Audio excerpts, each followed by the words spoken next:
குழந்தைகளுக்கு பாதிப்பு அப்படின்னு எழுதியிருக்கும் பாருங்கள். பேஜ் நம்பர் 25 புக் இல்லாதவங்க பக்கத்தில் கூட சேர்ந்து பாருங்கள். ரொம்பவும் பார்க்க வேண்டிய இருக்காது. ஜஸ்ட்டு நம்ம நானே உங்களுக்கு வாயிலே சொல்லிடுறேன். ஆமாம், குழந்தைகளுக்கு பாதிப்புன்னு சொன்னவொடனே நமக்கு எது ஞாபகத்துக்கு வரும் சொல்லுங்கள்? குழந்தைகளுக்கு போரினால் குழந்தைகளுக்கு பாதிப்புன்னு சொன்னோடனே எது ஞாபகத்துக்கு வருது? இல்லை, குழந்தைகளுக்கு இந்த ஜப்பானில் அணுகுண்டு வீசினாங்க இல்லையா அந்த காலத்தில்? இல்லைம்மா, இது ஜப்பானில் 2 இடத்துல அணுகுண்டு அந்த காலத்தில் வீசினாங்க இல்லையா? ஹிரோஷிமா, நாகசாகி. அதில் அணுகுண்டுடைய பாதிப்பு இப்போயுமே அந்த ஜீன்ஸில் இருக்கனால அடுத்தடுத்து பெறக்கூடிய குழந்தைகளுக்கு இப்போயுமே அந்த வம்சத்தில் வர்றவங்களுக்கு உடல் பாதிப்புகள், குழந்தைகள் ஊனத்தோட பிறக்கிறது, அந்த மாதிரிலாம் அதோடைய செயின் இப்போயும் இருக்க தான் செய்யுது. இதே இதெல்லாம் நம்ம ஸ்கூல்லேயே புக்லேயே படிச்சிருப்போம். நம்ம ஸ்கூல் படிக்கும்போதே இதெல்லாம் படிச்சிருப்போம். அதனால் போருங்கிறது ஒரு தலைமுறையோடய முடிஞ்சிருது இல்லை இந்த காலத்தில். அந்தளவுக்கு சக்தி வாய்ந்த ஆயுதங்களாக இருக்குது. மகரிஷி பார்த்தீங்கன்னா அணு விஷம் அப்படின்னு ஒரு நூல் எழுதியிருக்காரு. படிச்சிருக்கீங்களா? பார்த்துருப்பீங்க. நம்ம பார்த்து பாருங்கள். அணு விஷம், இங்கிலீஷில் அட்டாமிக் பாய்சன் அப்படின்னு இருக்கும். அதை வாங்கி படித்து பாருங்கள்.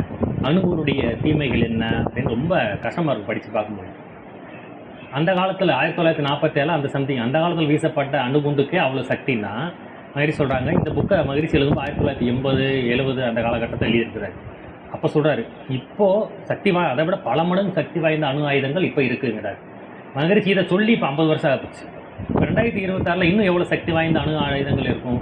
அப்போது பூமி நாளைக்கு ஒரு போர், மூன்றாம் உலக போர்னு வந்தால் உலகம் முழுக்க அணு ஆயுதங்கள் வீசப்பட்டு எல்லா ஒரு பேரழிவு ஏற்பட வாய்ப்புகள் இருக்குது, அதிகமான வாய்ப்பு இருக்குது. மகரிஷி தன் வாயால் 3ஆம் உலக போர் வந்துரும்னு சொல்லலை, வரக்கூடாதுங்கிறவருடைய ஆசை. ஆனால் வந்துரும் அப்படிங்கிற அவருக்கே தெரியுது. அதனால தான் நிறைய இடங்கள் அதை சொல்லியிருப்பார். ஒரு கவியில் சொல்ல, சீறி வரும் 3ஆம் உலக போரை தடுக்க அப்படின்னு ஒரு கவி. அந்த முதல் வரி கூட நம்ம மைண்டில் வச்சுக்கோங்க. ஞானக்களஞ்சியமில் தேடி பார்த்தீங்கன்னா வரும் அந்த கவி வரும். அப்போ ஒரு பாம்பு சீறிக்கிட்டே இருக்குது. அப்போ அவருடைய கிளைமேக்ஸ் என்ன? சீறி வரும் 3ஆம் உலக போரை தடுக்கன்னு ஒரு கவி மகரிஷி எழுதியிருக்கிறாருன்னா, சீறிக்கிட்டே இருக்கிற பாம்பு என்ன செய்யும்? கொத்தும். அதே போல் வாழ்த்தும் பயனும்ல படித்து பாருங்கள். மனவளக்கலை பாகம் 1 வாழ்த்தும் பயனும்ல அதோடைய எண்டில் கடைசி ஒரு பேஜ் 2 பேஜில் தேடி பாருங்கள் இருக்கும். வாழ்த்தி வாழ்க வளமுடன் என்று வாழ்த்தி இந்த உலகத்தையே மாற்றி விடலாம் சொல்லிட்டு, ஆனால் இதுவரை மனிதர்கள் செய்த கர்மா இந்த உலகத்தில் இருக்கு இல்லையா? இருக்குது. அதனால் ஒரு பெரிய அளவில் ஒரு குழப்பம் விளைந்து அதிலிருந்து தான் மக்களுக்கு புத்தி வரப்போகிறது அப்படின்னு எழுதியிருப்பார். யாராவது கவனிச்சிருக்கீங்களா இந்த வரியை? மனவளக்கலை 1 வாழ்த்தும் பயனுள்ள கிளைமேக்ஸில் வீட்டுக்கு போய் கூட அந்த புக் எடுத்து பாருங்கள். இது வரைக்கும் மக்கள் செய்த செயல்களால் பூமியில் இருக்கு இல்லையா? அதனால் அதில் பெரிய குழப்பம் ஏற்பட்டு அதிலிருந்து தான் மக்களுக்கு புத்தி வரப்போகிறதுனா என்ன அர்த்தம்? இது நம்ம புரிந்து கொள்ளணும். பெரிய ஒரு குழப்பம்னா எல்லாருக்கையும் ஆயுதம் இருக்குது, எல்லாருக்கையும் துப்பாக்கி இருக்குது, வெடிகுண்டு இருக்குது, அணுதாயங்கள் இருக்குது. அப்போ அதன் மூலமாக தான் நமக்கு குழப்பம் வரும். அந்த குழப்பம் சேஃப்டியாகவும் இருக்கும், சேஃப்டியான குழப்பமாகவும் இருக்கும். இது மாசு போட்டால் சரியாக போயிருங்களால குழப்பமாகவும் இருக்கும், பாதிப்பான குழப்பமாக தானே இருக்கும். அப்போ தானே புத்தி வரும், பட்டக்கப்புறம் தானே புத்தி வரும்.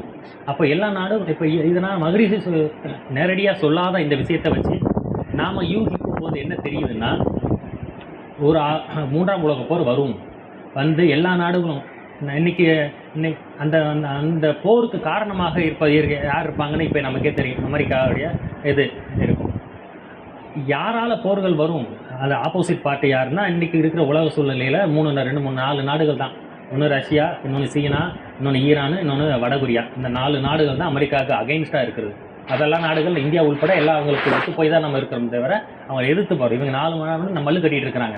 அப்போ அவன் இப்போ தோக்க போகிறவன் சும்மா தோப்பானா? பாம்பு கூட கடைசி வரை சீறிக்கிட்டு தான் தோக்கும். அது சும்மா இருக்காது, நம்ம பலம் கம்மிக்கிறதுக்காக இருக்காது. நம்ம பெரிய கட்டை எடுத்து அடித்தாலும் தன் உருவத்துக்கு அது கடைசி வரை சீறிக்கிட்டு தான் இருக்கும்.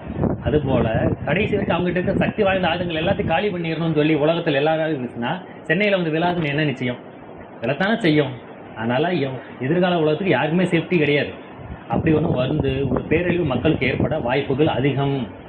மகரிஷி தன் வாயால் சொல்லனாலும் வேற என்ன குழப்பம் மக்களுக்கு புத்தி வரும்? பட்டா தானே புத்தி வரும். ஒவ்வொரு தனி மனிதனும் பாதிக்கப்பட்டால் மட்டும்தான் எல்லாரும் சேர்ந்து முடிவெடுப்பாங்க. அப்போ இனிமேல் நம்ம சொந்தமாக இராணுவம் வைத்துக்கொள்ள வேண்டாம், ஐநா சபைக்கிட்ட அதை ஒப்படைச்சிட்டு நம்ம நிம்மதியாக வாழலாம், முடிவெடுப்பாங்களாம். அது அடுத்தடுத்த சிலபஸ் சப்ஜெக்டை சொல்கிறேன், என்ன இது தெரிஞ்சுக்கோங்க. அப்போ குழந்தைகளுக்கு முதற்கொண்டு கிட்டத்தட்ட ஒரு 70 ஆண்டுகளுக்கு முன்னாடி ஏற்பட்ட போர் இன்னைக்கு குழந்தைகளுக்கு பாதிப்பு ஏற்படுதுன்னா, இனிமே வரக்கூடிய சக்தி வாய்ந்த அணு ஆயுதம் 3ஆம் உலக போர் எத்தனை தலைமுறைக்கும் பாதிக்கும்? இப்படியெல்லாம் இருக்கு. அடுத்து பாருங்க. உண்மைதான். கருவும் பாதிக்கும். போரினால் விளையும் தீமைகள் அப்படிங்கிற அந்த கவி எழுதியிருக்கிற மாதிரி இருக்குது. உடலில் சிறு காயமோ அடியோ ஏற்பட்டால் அப்படின்னு கூட இருக்கிறவங்க எவ்வளோ கஷ்டப்படுறாங்க. உண்மையை யோசிச்சு பாருங்கள். நமக்கெல்லாம் இப்போ ஒரு பல்லு வலி வந்தால் எவ்வளோ கஷ்டமாக இருக்குது, கால் வலி மூட்டு வலி வந்தால் நம்ம அம்மா அப்பா நமக்கு இல்லை எவ்வளோ கஷ்டமாக இருக்குது, கால் வலி கை வலி அப்படின்னு. ஒரு சின்னதுக்கே அப்படின்னா கை கால் போர்க்களத்தில் போய் எவ்வளோ துன்பப்படுறாங்க. அப்போ இப்பேற்பட்ட போர் தேவையா? அந்த காலத்தில் அசோகர் பார்த்தீங்கன்னா போரில் அசோகர் புத்தர் இவங்கெல்லாம் போரை பார்த்துட்டு வறுமையெல்லாம் பார்த்துட்டு தானே அவங்க மனம் மாறினாங்க. அவங்க மனம் மாறி அவங்க மட்டும் தனியாக போய்கிட்டாங்க என்ன. ஆனால் அந்த நாடு அந்த தேசம் அந்த ராணுவம் தொடர்ந்து அதை இன்னொருத்தர் ஆட்சி பண்ணி தொடர்ந்து தான் இருந்திருக்கு. மொத்தத்தில் போர் ஒழியலை. சரியா? அடுத்து பாருங்கள், பேஜ் நம்பர் 26 போரில் மனித குலத்துக்கு ஏற்படக்கூடிய பாதிப்பு ஒரு 12 பாயிண்ட் லிஸ்ட்டு போட்டிருப்பாரு. ஃபஸ்ட்டு பார்த்தீங்கன்னா இராணுவ செலவு. இப்போ பாருங்கள், நம்ம நாட்டில் இராணுவம் இந்திய இராணுவம் இருக்குது. அதில் கிட்டத்தட்ட 6 லட்சம் பேர் இருக்கிறாங்க. இந்திய நாட்டுடைய இராணுவத்துடைய எண்ணிக்கை 6 லட்சம் பேர். இந்த 6 லட்சம் பேர் எதையாச்சும் உற்பத்தி பண்ணுறாங்களா? பொருள் உற்பத்தி பண்ணுறாங்களா? இல்லை. நாட்டுக்கு பயன்படாத சில பிஸ்னஸ் இருக்குது. அதில் என்ன ஃபஸ்ட்டு பார்த்தீங்கன்னா ரியல் எஸ்டேட்டில் ஏதாச்சும் உற்பத்தி பண்ணுறாங்களா? கிடையாது. இடத்த மாற்றி விடுறாங்க, அவ்வளோதான். நிலம் அங்கேயே தான் இருக்குது, கை மாற்றி விடுறாங்க. இதனால் சமுதாயத்துக்கு வளர்ச்சின்னு எது இருக்கா? சமுதாயத்துக்கு உற்பத்தி ப்ரொடக்ஷன் ஒன்று இருக்கா? ரியல் எஸ்டேட்டில் கிடையாது. போலீஸ்னாலும் கிடையாது, இராணுவத்தினாலும் கிடையாது, இன்னும் சில தொழில்களில் இருக்காது. அப்போ இதெல்லாம் சமுதாயத்துக்கு வளர்ச்சி இல்லாமல் தளர்ச்சியை ஏற்படுத்தக்கூடிய விஷயம். இந்த 6 லட்சம் பேருக்கு சம்பளம் கொடுக்குறது யார்? நம்ம தான் சம்பாதிச்சு வரி கட்டுறோம். பெட்ரோல் டீசல் எல்லாம் போடுறோம். ஸ்டேட் கவர்மெண்ட்டுக்கு போய் அவங்க அந்த சம்பளம் கொடுத்துருக்குறாங்க. நம்முடைய பாதுகாப்புக்காக நம்ம கொடுத்து வச்சுருக்கணும். இப்படி இராணுவத்துக்கு ஏற்படக்கூடிய செலவு. இப்போ ஒவ்வொரு நாடும், இப்போ பாகிஸ்தான் அவங்க இராணுவம் வச்சுருக்கிறாங்க. ஏன்னா இந்தியா நம்மளை தாக்கிடுமோ அப்படின்னு அவங்க பயப்படுறாங்க. நம்ம பாகிஸ்தான் அவன் நம்மளை தாக்கிடுவானோ, சீனாவும் அவனு சேர்ந்து சரி பண்ணிடுவாங்களோ அப்படின்னு. ஒவ்வொரு நாடும் பயத்தின் காரணமாகத்தான் இராணுவங்களை வைத்துக்கொண்டு செலவு செய்துகின்றன. நம்ம வீட்டுக்கு ஏன் நம்ம காம்பவுண்ட் சுவர் ரொம்ப ஹைட்டாக கட்டுறோம்? ஏன் கேமரா வைக்கிறோம்? எவனாச்சும் திருட்டு போயிடக்கூடாதுங்கிற பாதுகாப்பு உணர்வு தானே. அப்போ இதுக்காக தான் நம்ம செலவழிக்கிறோம். வீட்டுக்கு கேமரா, நாய் வளர்க்குறோம், இதெல்லாமே ஒரு பாதுகாப்புக்காக இதெல்லாம் நடக்குது. அது போல தான் இது.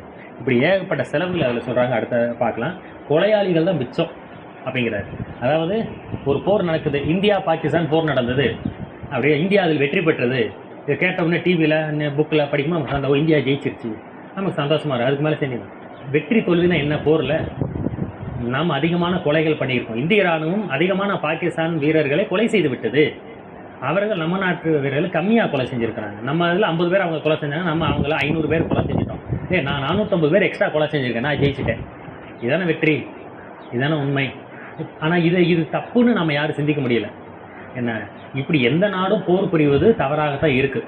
என்ன, பயத்தின் காரணமாகவோ அல்லது என்ன அதிகாரத்தின் டாமினேஷன் காரணம், பிற நாட்டை கைப்பற்றணுங்கிற நாடு ஆசை காரணமாகத்தான் அவன் போர் புரிஞ்சு இது பண்ணுறான். பாருங்கள், இவர் நெப்போலியன்னா இந்த சினிமா நெப்போலியன் கிடையாது. அந்த காலத்தில் அலெக்சாண்டர் நெப்போலியன் பிரான்ஸில் வாழ்ந்தார் இல்லையா, 200-300 வருஷத்துக்கு முன்னாடி வாழ்ந்தார் இல்லையா. அவருடைய இறுதி ஊர்வலத்தை பற்றி மகரிஷி சொல்லியிருக்காரு. கேள்விப்பட்டிருக்கீங்களா எங்கேயாச்சும்? தெரியுமா? எல்லாம் தெரிஞ்சிருக்கீங்களா? உங்களுக்கு தெரியுமா சார்? ஆமாம், உங்களுக்கு தெரியுமா? ஆமாம். இறுதி ஊர்வலத்தில் அவர் சொல்லுவாங்க, இந்த மாதிரி சவப்பெட்டியில் என்னைய கையை மட்டும் வெளியில் ஓட்டை போட்டு தொங்கிட்டு போகிற மாதிரி கொண்டு போவாங்க. ஏன்? ஏன்னா நெப்போலியன் இந்த பிரான்ஸில் போகிறது இவ்வளோ பெரிய அவ்வளோ நாடுகளாக பிடிச்சி ஆட்சி பண்ணேன். ஆனால் இந்த நெப்போலியன் போகும்போது எதையுமே அவன் கொண்டு வெறுங்கையோடு தான் போகிறான், இந்த மக்கள் உணரணும் அப்படின்னு சொல்லி. அப்போ மகரிஷி சொல்கிறாரு, சாக போகிற நேரத்தில் அவனுக்கு இந்த புத்தி அவன் எப்படி தோணுச்சு அப்படின்னு. இதுதான் இந்த எண்ணம் ஆராய்தல். 6 காரணங்கள் இருக்குல்ல, அதில் எந்த எண்ணம் சொல்லுங்கள்? அது வரைக்கும் அவன் தோணவே இல்லை. மகரிஷி சொல்கிறாரு, அது நாள் வரைக்கும் யோசிக்கணும், கடைசி நேரத்தில் யோசிக்கிறது ஏன் யோசிக்கணும்? அதனால் அவனுக்கு என்ன பிரயோஜனம் ஆக போகுது? யோசிக்கிறனால அதுக்கு மேலே அவனுக்கு என்ன நன்மை வரப்போகுது? ஒன்றுமே இல்லையே. கடைசி நேரத்தில் அவன் யோசிச்சான் இல்லையா? அது எதனால் இல்லை? அந்த கருவமைப்பு என்னத்துக்கு இன்னொரு பேர் என்ன? இல்லை, கருவமைப்பு கிடையாது, சூழ்நிலையும் கிடையாது. கடைசியில் என்னது? சமுதாய எண்ணம் அல்லது தெய்வீக எண்ணம். இதான் மகரிஷி சொல்கிறார். இதை தான் சின்ன சின்ன விஷயங்கள் மூலமாக நெப்போலியன் சொன்னது. சின்ன விஷயங்கள் மூலமாக அந்த இறையாற்றலையே நமக்கு கொடுக்கக்கூடிய மெசேஜ் அப்படிங்கிறார். புரியுதா? அந்த சின்ன விஷயங்கள் மூலமாக இறைவன் தான் அசரீரியாக பேசுகிறாரு. நமக்குள்ள சரீரம்னா உடம்பு. நமக்குள்ளேருந்து நம்ம புத்திக்கு ஒரு ஐடியா கிடச்சா அது சரீரி. வெளியிலேருந்து நம்ம அம்மா அப்பா சொல்கிறாங்க, நம்ம ஃப்ரெண்ட்ஸ் சொல்கிறாங்க, ஒரு புத்திமை சொன்னால் அது அசரீரி. அது நெப்போலியன் சொல்கிறாரு. அவ்வளோதான் வித்தியாசம். அப்போ கடைசி நேரத்தில் நான் எதை கொண்டு போகலை அப்படின்னா, கடைசி நேரத்தில் அவனுக்கு சொல்லி என்ன ஆக போகுது? அந்த நேரத்தில் அவனுக்கு எப்படி அது வந்துச்சு? அதை சொல்லிட்டு அடுத்து அவன் சாக போகிறான், அதை பார்க்கறதுக்கு அவனே இருக்க போகிறதில்ல, எதுக்கு அவன் சொல்லணும்? அதுதான் மாதிரி சொல்கிறாரு. இந்த காரணம் இறைவன் உள்ளுக்குள்ளே இருந்து தெய்வீகம் எல்லாம் அந்த நேரத்தில் மக்களுக்கு மெசேஜ் சொல்கிறதுக்காக வருது. அசரீரி ஒன்று. இன்னொன்று, எதனால் எந்த ஒரு மன்னர், இப்போ சீனாவை பற்றி சொன்னோம், அமெரிக்கா இவ்வளோ நாடுகள் ஆட்சி பண்ணுறாங்க. சீனா நான் தான் ஆட்சி பண்ணுற பாரு, நான் வளர்ந்துட்டல, நீ என்ன ஆட்சி நான் பண்ணுற பாரு எல்லா ஆடுகளும், அவன் உங்களுக்கு யார் பெரிய ஆளுங்க இருக்கா ஆட்சி போட்டி. இதனால் அவங்களுக்கு என்ன ஆக போகுது? அவங்களுக்கு செலவு தானே ஆக போகுது. அமெரிக்காவில் நான் ஈரானோட போர் புரியுது, இதனால் அவங்களுக்கு செலவு தானே. அப்போது அவன் ஆனாலும் ஏன் செலவு பண்ணுறான்? உன் கூட ஈரானையோ சீனா கூட நான் உன் கூட போர் புரிஞ்சு நான் செலவு பண்ணால் கூட அது எனக்கு ஒரு பைசா 2 பைசா மாதிரி தான். அந்தளவுக்கு என் நாட்டை நான் வளர்த்து வச்சுருக்கேன். என் நாடு பொருளாதாரத்தில் ரொம்ப உயர்ந்து போச்சு. உன் கூட போர் புரிவதற்காக உன்னை அடிக்கிறதுனால எனக்கு வரக்கூடிய செலவு எனக்கு டாலரபிள், எனக்கு அட்ஜஸ்டபிள் செலவு தான். ஏன்னா என் பட்ஜெட்டை ஒன்று அது கிடைக்காது. அந்தளவுக்கு நான் வளர்ந்துருக்கேன். போருக்கு 10 ரூபா 800 ரூபா வருமானம் இருக்குது, 90 ரூபா என்கிட்ட இருக்குது, 10 ரூபா தான் ஒதுக்கியிருக்கேன். அந்த 10 ரூபாயில் உடனே நான் அதிகாரம் பண்ணுறேன். அப்படி இப்போ அவங்க பட்ஜெட்டு கையை கிடச்சிட்டு அமெரிக்கா பேசாமல் இருப்பாங்க, சீனா பேசாமல் இருப்பாங்க. இதுதான். அப்போ என்கிட்ட நிறைய இருக்குது, நான் உன்னை அதிகாரம் பண்ணேன். அப்போ ஏன் நெப்போலியன் சரி எந்த நாடு அமெரிக்கா சரி பல நாடுகளை பிடிக்கணும் அப்படின்னு நினைக்கிறாங்கன்னா இதுதான். இதுவுமே அது மாதிரி சொல்லுவாங்க, இறைவனை நோக்கி. இப்போ நம்ம துரியாதீத தவம் செய்கிறோம், இந்த பிரபஞ்சத்தை கடந்து அப்பால் செல்கிறோம், சுத்த வெளி நவகிரக தவத்தில் வருது. நவகிரக பிரபஞ்சத்தை தாண்டி அப்பால் விரிந்து விரிந்து விரிந்து போகிறோம். மனசு எல்லை இல்லாமல் விரியுதா? அதில் ஒரு நிறைவு ஏற்படுதா? இறைநிலையோடு எண்ணத்தை கலக்க விட்டு ஏற்படும் ஒரு அமைதியிலே விரிந்து விரிந்து. நீங்கள் யோசிச்சு பாருங்கள், எத்தனை தவம் மகரிஷி கொடுத்துருக்காரு. நம்ம இந்த சந்திரன் சூரியன் எல்லாம் மேலே போய் துரியாதீதத்தில் கலக்கும் பொழுது தான் மனசுக்கு நிறைவாக ஏற்படுது. ஒரு நதி கடலில் போய் கலக்கும் பொழுது அது அப்பாடா அப்படியே அந்த நதி நிம்மதியாக ஃபீல் பண்ணும். அதுபோல தான் மற்ற ஆக்னேய தவமும் எந்த தவத்தை விட துரியாதீதத்தில் நம்ம மெர்ஜாகும் போது மனசுக்கு எவ்வளோ நிறைவாக ஏற்படுது. அதில் கிடைக்காத வரைக்கும் மற்ற எந்த தவத்தில் நம்ம நின்றாலும் அது ஒரு அந்த நதி ஒரு டேமில் தேங்கி நிற்கிற மாதிரி தான், அது நிறைவாகாது. துரியாதீதத்தில் போகிறது தான் கடல் மாதிரி, கடலில் போய் நிறைவாகிற மாதிரி. அதுபோல் ஒவ்வொரு மனுஷனுடைய உயிரில் இருக்கக்கூடிய அறிவு, அந்த உயிர் எதோடது? இறைவன் தானே. முறையாய காந்த அலை பிரம்மஞான பாடலில் வருதில்ல, முறையாய காந்த அலை மனமா, அதை என்னைக்காவது கவனிச்சிருக்குமா? உயிர் உடல்களில், உயிர்னு மகிழ்ச்சி சிங்குலரில் சொல்லியிருக்காரு, உடல்களில் அப்படின்னு புளூரலில் சொல்லியிருக்காரு. இதை கவனிச்சிருக்கீங்களா? இது வரைக்கும் சில பேர் கவனிச்சிருக்கீங்கன்னு நினைக்கிறேன், தலையாட்டுறீங்க. ஆமாம், மனமாம் உயிர் உடல்கள், உடல்கள்னு புளூரலில் சொல்கிறாரு, உயிர்னு சிங்குலர். உயிர் ஒன்று தான், ஒரு உயிர் தான் ஜெராக்ஸ் எடுத்து அந்த நரசிம்மருடைய உயிர் தான் நம்ம எல்லாருக்கும் இன்னைக்கு இதாக இருக்குது. அப்போது அப்போ இறைவன் தான் உயிராக வந்திருக்கிறார். அது மறுபடியும் இறைவனை நோக்கி விரியணும். அந்த எல்லையில்லாத சுத்த வெளியில் கலந்து நிறைவு ஆகக்கூடிய வேண்டிய அந்த உயிர், அதுக்கு வழி கிடைக்கல. இப்போ நெப்போலியனுக்கு ஒரு குரு கிடைக்கல, என்ன ஒரு வழிகாட்டி கிடைக்கல. அப்போ அவனுக்கு தெரிஞ்ச அளவில் என்ன விரிவடையுது? நாட்டோட எல்லையை விரிச்சிட்டு போகிறான். அழகாக சிம்பிளாக ஸ்மார்ட் ஒர்க்கு தவம் பண்ணி ஒரு குரு கிடச்சி தவம் பண்ணி சுத்த வழியில் விரிந்து மனசை நிறைவாக வேண்டிய அவன் என்ன பண்ணுறான்? அந்த நாடுகளுடைய எல்லையை விரிவாக்கம் பண்ணி அதில் திருப்தி அடைய பார்க்குறான். புரியுதா? அப்போ என்னதான் உலகத்தில் இருக்கிற எல்லா நாடுகளும் அவன் பிடிக்க போனால் கூட, பிடிச்சாலும் நிறைவு ஏற்படாது. நான் சொன்னேன்ல, உலகத்திலே மிகப்பெரிய நாடு ரஷ்யா, அதை பிடிச்சா கூட மொத்த உலகத்தோட அது கம்மி தான். அப்போ நிறைவு ஏற்படாது. அப்போது இதுதான் மனிதனுடைய இயற்கை. சரியான குருவும் சரியான தவமும் கிடைக்காத பற்றாக்குறை தான். நெப்போலியன்லேருந்து அமெரிக்கா வரைக்கும் சீனா வரைக்கும் எல்லாரும் நாடுகளுடைய எல்லைகளை விரிக்க பார்க்குறாங்க. மனசையும் உயிரையும் விரிக்கிறதுக்கு வழி தெரியாமல், வழி கிடைக்காம நாடுகளுடைய எல்லை விரித்து அதில் திருப்தி வர்றாங்க. ஒரே ஒரு உதாரணம் நீங்கள் புரிஞ்சுக்கிறதுக்காக சொல்கிறேன். இப்போ நம்ம தரையில் ஒரு கோயில் இருக்குது, அந்த கோயிலை விரும்புவோமா? அதிகம் விரும்புவோமா? மலையில் ஒரு கோயில் இருக்குது, ஓரளவு ஏறுற மாதிரியும் இருக்குன்னு வச்சுக்கோங்க. ரொம்ப கஷ்டமாக இருந்தால் ஏற மாட்டோம். நம்ம ஓரளவு இருக்குன்னு வச்சுக்கோங்க. எதை விரும்புவோம்? ஏன் விரும்புகிறோம்? ஏன்னா கீழே இருக்கும்போது நமக்கு ஒரு சின்ன சர்க்கிள் தான் தெரியும். மேலே போக போக நம்ம பெரிய அளவில் நிலப்பரப்பாக பார்க்கணும். எவ்வளோ தூரம் நம்ம பார்க்கமோ அவ்வளோ தூரம் மனசு விரிவடையும். புரியுதா? நிலப்பரப்பு பார்க்க மனசு, கடல் பரப்பு, பீச்சுக்கு போகிறோம். பீச்சை பார்த்தா நல்லா இருக்குது. பீச்சே ஒரு மலை உச்சி மாதிரி தான். ஏன்னா அதுக்கடுத்து பள்ளம் தானே அடியில் இருக்குது, தண்ணி தான் மேலே, கடல் உள்ள சரிவு தானே.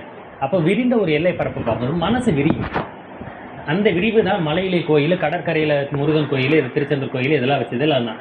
ஏன்னா இதெல்லாம் மனப்பயிற்சிகள் தான். கிட்டத்தட்ட ஒன்று இந்த மாதிரி சின்ன சின்ன விஷயங்களுக்கு எல்லாம் தவம் கிடைக்கணும். இது இல்லாமல் இருந்தால் அந்த யாழி நரசிம்மருடைய பதிவை வச்சுக்கிட்டு போர் புரிஞ்சுக்கிட்டு அணுகாயத்தை இதுதான் நடக்கும். இதுதான் நடந்துக்கிட்டு இருந்த உலகத்தில். அதனால தான் கொலையாளிகள். அப்போ இந்தியா பாகிஸ்தான் போரில் இந்தியா ஜெயிச்சதுன்னா நம்ம தான் அதிகமான கொலையாளிகள் அப்படிங்கிறார். அடுத்து அசோகர் பற்றியெல்லாம் புக்கில் இருக்குது. அதெல்லாம் அசோகர் கதையெல்லாம் முன்னாடியே படிச்சிருப்போம், எனக்கு தெரியும் இல்லையா? அவர் அசோகர் சாலை ஓரத்தில் மரத்தை நட்டார், அவர் என்ன இனிமேல் போர் தொடுக்கிறதில்ல அப்படின்னு. புத்தர் எல்லாமே பார்த்தீங்கன்னா அந்த மாதிரி அந்த போரில் வறுமை.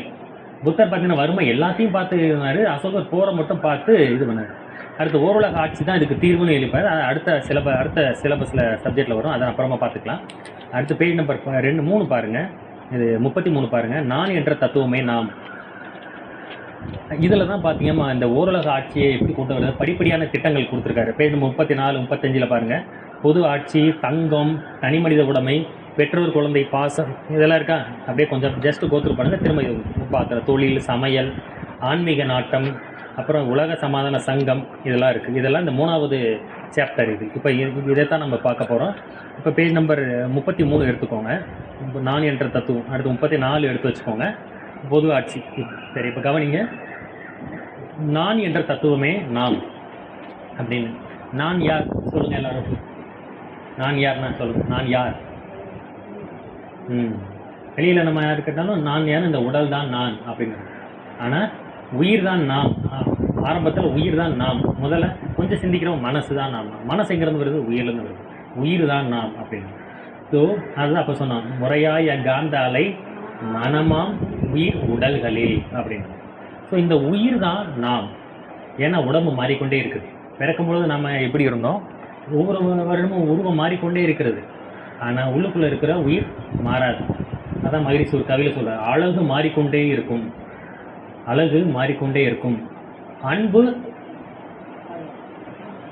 அந்த ஒரு கவி, ஒரு மாப்போலம்ல அந்த கவி வரும். அழகு மாறிக்கொண்டே இருக்கும், அன்பு ஊறிக்கொண்டே இருக்கும். சொல்லுங்க, ஊறிக்கொண்டே இருக்கும். யோசிச்சு பாருங்க, நம்ம பிள்ளைகள் மேலே நம்ம வச்சிருக்கிற அன்பு ஊறிக்கிட்டே தானே இருக்கு. அது எதாவது குறைஞ்சிருக்கா? பிள்ளைகள் நம்ம மேலே அன்பாக இருக்காங்கிறது வேற விஷயம். அதே போல் நம்ம அப்பா மேலே அப்படி இருந்தோமாங்கிறது வேற விஷயம். என்ன, இனிமேல் நம்ம பார்வையில் நம்ம பிள்ளைகள் மேலே அன்பு நமக்கு குறைஞ்சிக்கிட்டு இருக்கா, குறைஞ்சதால அப்படியே இருக்கா, கூடுதா? கூடிக்கிட்டே இருக்கும். அதான் ஊற்றுல தண்ணி ஊறிக்கிட்டே இருக்கு. எவ்வளோதான் எடுத்தாலும் ஊறிக்கொண்டே இருக்கும். நம்ம பிள்ளைகள் எவ்வளோ கேட்டாலும் நம்ம கொடுத்துக்கிட்டே இருக்கும். என்ன, அது அழகு மாறிக்கொண்டே இருக்கும். இந்த மாதிரி சின்ன சின்ன விஷயங்கள் நம்ம மைண்டில் வச்சுக்கணும். இதெல்லாம் நம்ம சிந்தனைகள். இப்போ இன்றைக்கி நம்ம கேட்டது 1 மாதத்துக்கு கழிச்சு ஞாபகத்துக்கு வரும். சரி, ஆமாம், ஒரு நல்லா இருக்கேன். இந்த நாளைக்கு நீங்கள் எங்கேயாச்சும் கிளாஸ் இருக்கும் பொழுது இந்த கவியை உங்கள் கண்ணில் படும். இப்போ நான் மாப்போலம்னு சொல்லிட்டேன், நீங்களே என்ன எனக்கு ஆமாம் இது அன்றைக்கி ஒரு கிளாஸில் சொன்னாங்க அப்படின்னு. ஸோ அந்த அழகு மாறிக்கொண்டே இருக்கும், அன்பு ஊறிக்கொண்டே இருக்கும், தோல்வி ஜெயத்தில் முடியும் அப்படின்னு ஒரு 4 வரி அந்த கவி வரும். ஸோ எல்லாமே மாறிக்கொண்டே இருக்கும், அன்பு ஊறிக்கொண்டே இருக்கும். ஆனால் அந்த உயிரானது மாறாது. உயிருங்கிறது என்ன சொல்லுங்க? நான், இந்த தலைப்பு என்ன, நான் என்ற தத்துவமே நாம் அப்படின்னு. அப்போ நான் யார்? நான் யார் அப்படின்னு சொன்னால் உயிர் தான் நாம. ஏன்னா உடம்பு மாறுது, உயிர் மாறலை. பிறக்கும்போது இருந்த உயிர் தான் இப்போ இருக்குது. கடைசி வரைக்கும் அந்த ஒரு உயிர் தான் இருக்க போகுது. மனசோடு மாறிக்கிட்டே இருக்குது. மனசு மாறுவது எப்படின்னா, இப்போ இந்த டியூப்லைட் இருக்குது. இந்த டியூப்லேருந்து வெளிச்சம் நமக்கு வந்துருக்கு. இந்த வெளிச்சத்தில் நம்ம இந்த புக்கை பார்க்குறோம். இந்த வெளிச்சம் தான் என்னது? நம்ம மனசு. வெளிச்சம்தான் நம்ம மனசு. இந்த டியூப்லைட் தான் நம்முடைய மூளை. உயிர் இல்லை, இந்த மூளை. மனசு எங்கேருந்து வருது? எங்கே கிளம்புது? மனசு எங்கே உருவாகுது? மனம் உருவாகக்கூடிய இடம் மூளை. மூலாதாரத்தில் அதையும் சொல்கிறேன், முழுசாக சொல்கிறேன். மனம் பிறக்கும் இடம் என்ன பார்த்தீங்கன்னா அதோடைய வேர் தான் உயிர். என்ன, மனம் பிறக்கும் இடம் மூளை. நம்ம உடம்புல பஞ்சபூதங்கள் இருக்குது, தெரியும். நிலம், நீர், நெருப்பு, காற்று. ஆகாயம்னு என்ன? விண். அதுக்கு இன்னொரு பேர் அணு. விண், உயிர், அணு. விண் என்றாலும் அணு என்றாலும் உயிர் என்றாலும் ஒன்று தான். அதுக்கு மகிழ்ச்சி உதாரணம் சொல்கிறாரு. இப்போ எல்லா இடத்துலையும் காற்று இருக்குது. அதே பைக்கு, கார் டயருக்குள்ளேயும் காற்று இருக்குது. என்னென்ன, வெளி காற்று தான் உள்ளே இருக்குது. அப்போது அதுக்கு ஒரு சிறு ஒரு இதில் அடைபட்டு இருக்குது, அவ்வளோதான் வித்தியாசம். பிரபஞ்சம் முழுக்க நம்ம உயிர் இருக்குது, இந்த விண் இருக்குது, நம்ம உடம்புக்குள்ளே அடைபட்டு இருக்குது.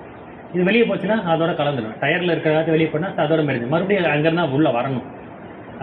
உயிர் தத்துவத்துக்கு மகிழ்ச்சி எவ்வளோ அழகான உதாரணம் சொல்கிறார் பாருங்களேன். உயிரை புரிஞ்சு கொள்வதற்கு இப்போ ஒரு ஏரி இருக்குது. இந்த பிரபஞ்சம் முழுக்க அணுக்கள், விண்கள், உயிர்கள் தான் நிறைஞ்சிருக்கு, சரியா? இப்போ ஏரியில் தண்ணி இருக்குது. இப்போ அங்கங்கே நீர் சூழல் ஏற்படுது. இங்கே ஒரு சூழல், அங்கே ஒரு சூழல், அங்கே ஒரு சூழல் இருக்குது. இதை புரிஞ்சிக்க முடியுதா? அதுவும் தண்ணி தான், ஆனால் அங்கே ஒரு ஃபங்க்ஷன் இருக்குது. அதே போல் தான் இப்போ நம்ம 2, 4, 6, 8 ஒரு 8 பேர் இங்கே இருக்கிறோம். இந்த 8 பேர் இருக்குன்னா அந்த 8 பேர் 8 சூழல் போல். இங்கே இந்த இடத்துல இது ஒரு தண்ணி, ஏரி தண்ணி, இந்த 8 சூழல் இருக்குது. ஒவ்வொரு சூழலுக்கும் ஒரு ஃபங்க்ஷன். ஒன்று கிளாக் வைஸ் சுற்றும், ஒன்று ரிவர்ஸ் சுற்றும், அது ஒன்று இழுத்துக்கிட்டு சுற்றும். ஆனால் அந்த சூழல் நின்றுச்சுன்னா என்ன ஆகும்? அந்த ஏரியோட கலந்துரும். இதுதான் உயிர். புரியுதா? அப்போ எல்லா உயிரும் ஒன்று தான். ஒரு உயிருடைய ஜெராக்ஸ் காப்பி தான் அடுத்தடுத்து.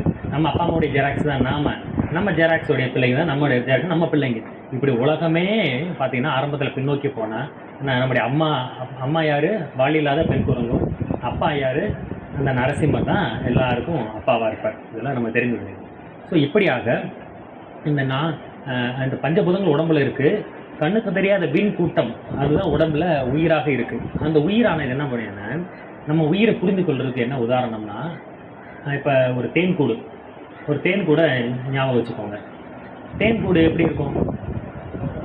ஒரு கூடு இருக்குது, அதை சுற்றி தேனீக்கள் அதிலேயே உள்ளுக்குள்ளேயே ஓடிக்கிட்டு இருக்கும். 1-2 வெளியில் பறந்துக்கிட்டு இருக்கும். இந்த உதாரணத்தை மைண்டில் நல்லா வச்சுக்கோங்க. அந்த தேனீக்களை இப்போ கழிச்சிட்டு பாருங்கள், கூடு மட்டும் இருக்குது. அதுதான் 4 பூதங்கள்: நிலம், நீர், நெருப்பு, காற்று. நிலம் தோல், எலும்பு. நீர் உடம்புல என்னது? ரத்தம், தண்ணீர். அடுத்து நெருப்பு, மூச்சு, நெருப்பு, சூடு, பசி, இதெல்லாம். கண்ணு கூட நெருப்பு தத்துவம் தான். கண் எரியுதுங்கிறோம்ல, கண் எரியுது, வயிறு எரியுது, இதெல்லாம் நெருப்பு தத்துவம் தான். அடுத்து காற்று, மூச்சு காற்று இருக்குது. 4 இருக்கா? அதான் அந்த தேன் கூடு. 5வது என்னது? விண், ஆகாசம், ஆகாயம். அந்த விண் தான் அந்த தேனீக்கள். பொதுவாக உயிர் அப்படின்னு சொன்னால் நமக்கு என்ன, அது ஒரு இப்போ செல்ஃபோனில் சிம் கார்டு மாதிரி, அது ஒரே ஒரு பொருள் அப்படி தான் நினைக்க தோணும். அப்படி தானே? மொபைலில் சிம் கார்டு, அதுபோல் நம்ம உடம்புல உயிர் ஏதோ ஒரு இடத்துல இருக்குது. ஆனால் அது எங்கே இருக்குன்னு தெரியாது. டாக்டர்ஸும் சொல்கிறாங்க எங்கே இருக்குன்னு தெரியலங்கிறாங்க. கண்ணுக்கு தெரியல உயிர். இந்த உயிர் எங்கே இருக்குன்னா, உயிர்னு சொன்னோன்னே அது ஒரு சிம் கார்டு மாதிரி நீங்கள் நம்ம நினச்சா தான் அது எங்கே இருக்குன்னு தேட வேண்டியிருக்கும். உயிர்ங்கிறது ஒரு தொகுப்பு வார்த்தை. ஒரு கிளாஸு, அங்கே ஒரு கிளாஸ் இருக்குதுன்னு சொல்கிறோம். கிளாஸ்னால் அவங்க ஒரு 50 மாணவர்கள் இருப்பாங்க இல்லையா? 50 பேர் சேர்ந்த ஒரு கிளாஸு, ஒரு கூட்டம், ஒரு குடும்பம் சொல்கிறோம் இல்லையா? அப்போது பேர் சிங்குலராக இருக்கும், உள்ளுக்குள்ளே புழுவுறால். அதே போல் உயிருங்கிறது அந்த தேனீக்கள் எப்படி அந்த தேன் கூட சுற்றி உள்ளே ஓடிக்கிட்டு இருக்கு இல்லையா? அதுபோல் உடம்பு ஃபுல்லாக நம்ம என்ன ஹைட்டு வெயிட்டில் இருக்கிறோமோ இதே ஹைட்டு வெயிட்டு நீள அகலத்தில் கண்ணுக்கு தெரியாத கோடான கோடி விண் துகள்கள் ஒரு தொகுப்பாக உடலிலிருந்தும் ஓடிக்கொண்டிருக்கின்றன. இதுதான் இந்த தொகுப்புக்கு பெயர் தான் என்ன? உயிர். ஆமாம். இப்போ இந்த உயிர் ஆனது எதை பேஸெல்லாம் இருக்குது? பேஸாக வச்சுக்கிட்டு இருக்கு நம்முடைய மூலாதாரத்தில் இருக்கிற விந்துநாதம். அது காயகல்பத்தில் படிச்சிருப்பீங்க எல்லாம். விந்துநாதத்தை பேஸாக வச்சுக்கிட்டு அது ஃபங்க்ஷன் ஆகுது. அவ்வளோதான். அதில் ரீசார்ஜ் ஆகி ஃபங்க்ஷன் ஆகுது. உடம்பையும் உயிரையும் இணைக்கக்கூடிய பாலம் எது? விந்துநாதம். இந்த செக்ஸுவல் வைட்டல் ஃப்ளூயிட், வித்துன்னு பொது பெயர். இந்த வித்துல ரீசார்ஜ் ஆகி ஃபங்க்ஷன் ஆகுது. இந்த வித்துலேருந்து நம்முடைய பிள்ளைகள் அடுத்து உருவாகிறாங்க. அப்போது கண்ணுக்கு தெரியாத இந்த இந்த விண் கூட்டம்ங்கிற இந்த தேனீக்கள் தான் உயிராக இருக்குது. சரி, இப்போ இந்த உயிர் ஃபங்க்ஷன் ஆகிட்டு இருக்கு. அப்போ இதுலேருந்து அணுக்கள், இதுலேருந்து அலைகள் வரும் இல்லையா? அந்த அலைகள் தானே காந்தம். அந்த காந்த ஜீவகாந்தம் அதுதான் அந்த தேன் கூட்டை பார்த்தீங்கன்னா சுற்றி சில தேனீக்கள் ஓடிக்கிட்டு இருக்கும். தேன் கூட்டில் கவனித்து பாருங்களேன், அதுலேயே உள்ளுக்குள்ளேயே ஓடிக்கிட்டு இருக்கும். ஆனாலும் ஒரு 10 தேனியாச்சும் சுற்றிலும் பறந்துக்கிட்டு இருக்கும். அது இல்லை, இருக்கட்டும், பரவாயில்ல, மைக்கை நான் பார்த்துக்கிறேன், கையில் கூட எடுத்துக்கிட்டு ஒன்றும் பிரச்சனை இல்லை. இல்லை, அது ஏதாவது பார்த்துக்கிறேன். இல்லை, விட்டுருங்க, நான் பார்த்துக்கிறேன். அதில் இல்லை ஒன்றும் பரவாயில்ல. அதனால் ஸோ எப்படி அதில் சுற்றி அந்த சில தேனீகள் ஓடிக்கொண்டு இருக்கோ, நம்ம உடம்புலேருந்து வரக்கூடிய உயிரிலேருந்து வரக்கூடிய அலைகள் தான் ஜீவகாந்தம். நம்ம கையில் சொல்லி கொடுத்துருப்பாங்களே ஜீவகாந்தம், இப்படியெல்லாம் கையில் சொல்லி கொடுத்தாங்க இல்லையா? அது நம்ம உடம்பை சுற்றி இவ்வளோ தூரம் ஆரா அப்படின்னு சொல்லுவோம். பயோமேக்னடிசம் இப்படியே நம்ம சுற்றி இருக்கும். அதனால தான் சில நீங்கள் கண்ணை முடிப்பாங்க, என் பக்கத்தில் யாராவது சைலண்ட்டாக வந்து உட்காந்தா உங்களுக்கு தெரியும். இப்போ நம்மளை தொடவே மாட்டாங்க, ஆனால் நமக்கு மைண்டுக்கு ஃபீல் ஆகும். அது எப்படி? ஆனால் இந்த பவுண்ட்ரி, உங்களோட கை உங்களை சுற்றி ஒரு வட்டம் போட்டிங்கன்னா அந்த பவுண்ட்ரிக்குள்ளே வந்து நமக்கு மேக்னெட்டிக் சென்சேஷன். இது ரொம்ப டென்ஷனாக இருக்கிறவங்களுக்கு தெரியாது. நம்ம தவம் நல்லா தெரியும். ரிலாக்ஸ் நார்மலாக இருக்கிறவங்களுக்கு தெரியும். டென்ஷனாக இருக்கிறவங்களுக்கு தெரியாது. ஃப்ரீக்வன்சி அப்பில் இருக்கிறவங்களுக்கு தெரியாது. அப்போ இதெல்லாம் அதோடைய சக்தி. இது எப்படின்னா, இந்த டியூப்லைட் வெளிச்சம் வருது, அந்த வெளிச்சம்தான் நம்முடைய ஜீவகாந்தம். என்ன, அதுலேருந்து ஒரு வெப்பத்தை ஃபீல் பண்ணுறோம்ல, அதுதான் ஜீவகாந்தம்னு வச்சுக்கோங்களேன். என்ன, இப்போ இந்த ஜீவகாந்தம் உடம்பு ஃபுல்லாக ஓடிக்கிட்டு இருக்குது. நம்ம காது வழியாக வெளியேறினா அது சவுண்டு, கண் வழியாக வெளியேறினா லைட்டு, இப்படி 5 சென்சஸ். மூளை வழியாக வெளியேறினா மனசு. அவ்வளோதான். அதுதான் ஆறுமுகன் முருகன் தத்துவம். பஞ்சபூதம் Ganapati, light, touch, taste, smell, light, sound, இது கணபதி தத்துவம். தெரியுங்களா? உயிர்லேருந்து வரக்கூடிய அலைகள். இப்போ பாருங்கள், கரண்ட், எலக்ட்ரிசிட்டி இருக்குது. கரண்ட்டு தான் இந்த டியூப்லைட்டை கிராஸ் பண்ணும் பொழுது வெளிச்சமாக மாறிடுது. அதேபோல் நம்முடைய உயிர் தான் இந்த மூளை அப்படிங்கிற டியூப்லைட்டை கிராஸ் பண்ணும் பொழுது என்னவாக வருது? மனசாகவும் 5 புலன்களாகவும் மாறிடுது. 6 புலன்களாக மாறிடுன்னு வச்சுக்கோங்களேன். 5 + 1 6ஆக மாறிடுது. வேறு ஒன்றும் இல்லை. இப்போ கரண்ட் போயிடுச்சு, உடனே வெளிச்சம் என்ன ஆகும்? வெளிச்சம் போயிடும், அவனை அடுத்த செகண்ட் போயிடும். அதே போல் உயிர் போயிடுச்சு உடனே அவருக்கு 5 சென்சஸ் போயிடுது, மனசும் போயிடுது. ஏன்னா உயிர்லேருந்து வரக்கூடிய வெளிச்சம் தானே இதெல்லாம். ஸோ இது அப்போ உயிரானது கண்ணுக்கு தெரியாதது. அந்த கண்ணுக்கு தெரியாத உயிருடைய விளைவுகள் தான் 5 புலன்கள் ப்ளஸ் மனம் எல்லாமே. இதே போல தான் இறைவன் எல்லாருக்கும் கொடுத்துருக்கிறார். அதனால் நாங்கள் அப்போ உன்னை போல் உன் அயலானே நேசி. அப்போ என் உடம்புல என்ன இருக்கோ அது அவங்ககிட்டே இருக்குது. அப்போ இதுதான் நான் என்ற தத்துவமே நாம் அப்படின்னு ஒரு கவியில் மாதிரி சொல்லுவார். வேதத்தை யான் படித்ததில்லை அப்படின்னு ஒரு கவி இருக்கும். மாக்குளமில் ஞானம் வாழ்முல இருக்கும், அது ஞான களஞ்சியம் இருக்கும். வேதத்தை யான் படித்ததில்லை அப்படின்னு வரும். ஞானம் வாழ்முல நீங்கள் பார்க்கலாம். ஞான களஞ்சியத்தில் எல்லா கவியும் இருக்கும், அதில் இல்லாத கவி இருக்காது. வேதத்தை யான் படித்ததில்லை, வேதத்தின் உட்பொருளாய் என்னை கண்டேன் அப்படி இருப்பார். வாதத்தில் யான் கலந்து கொண்டதில்லை,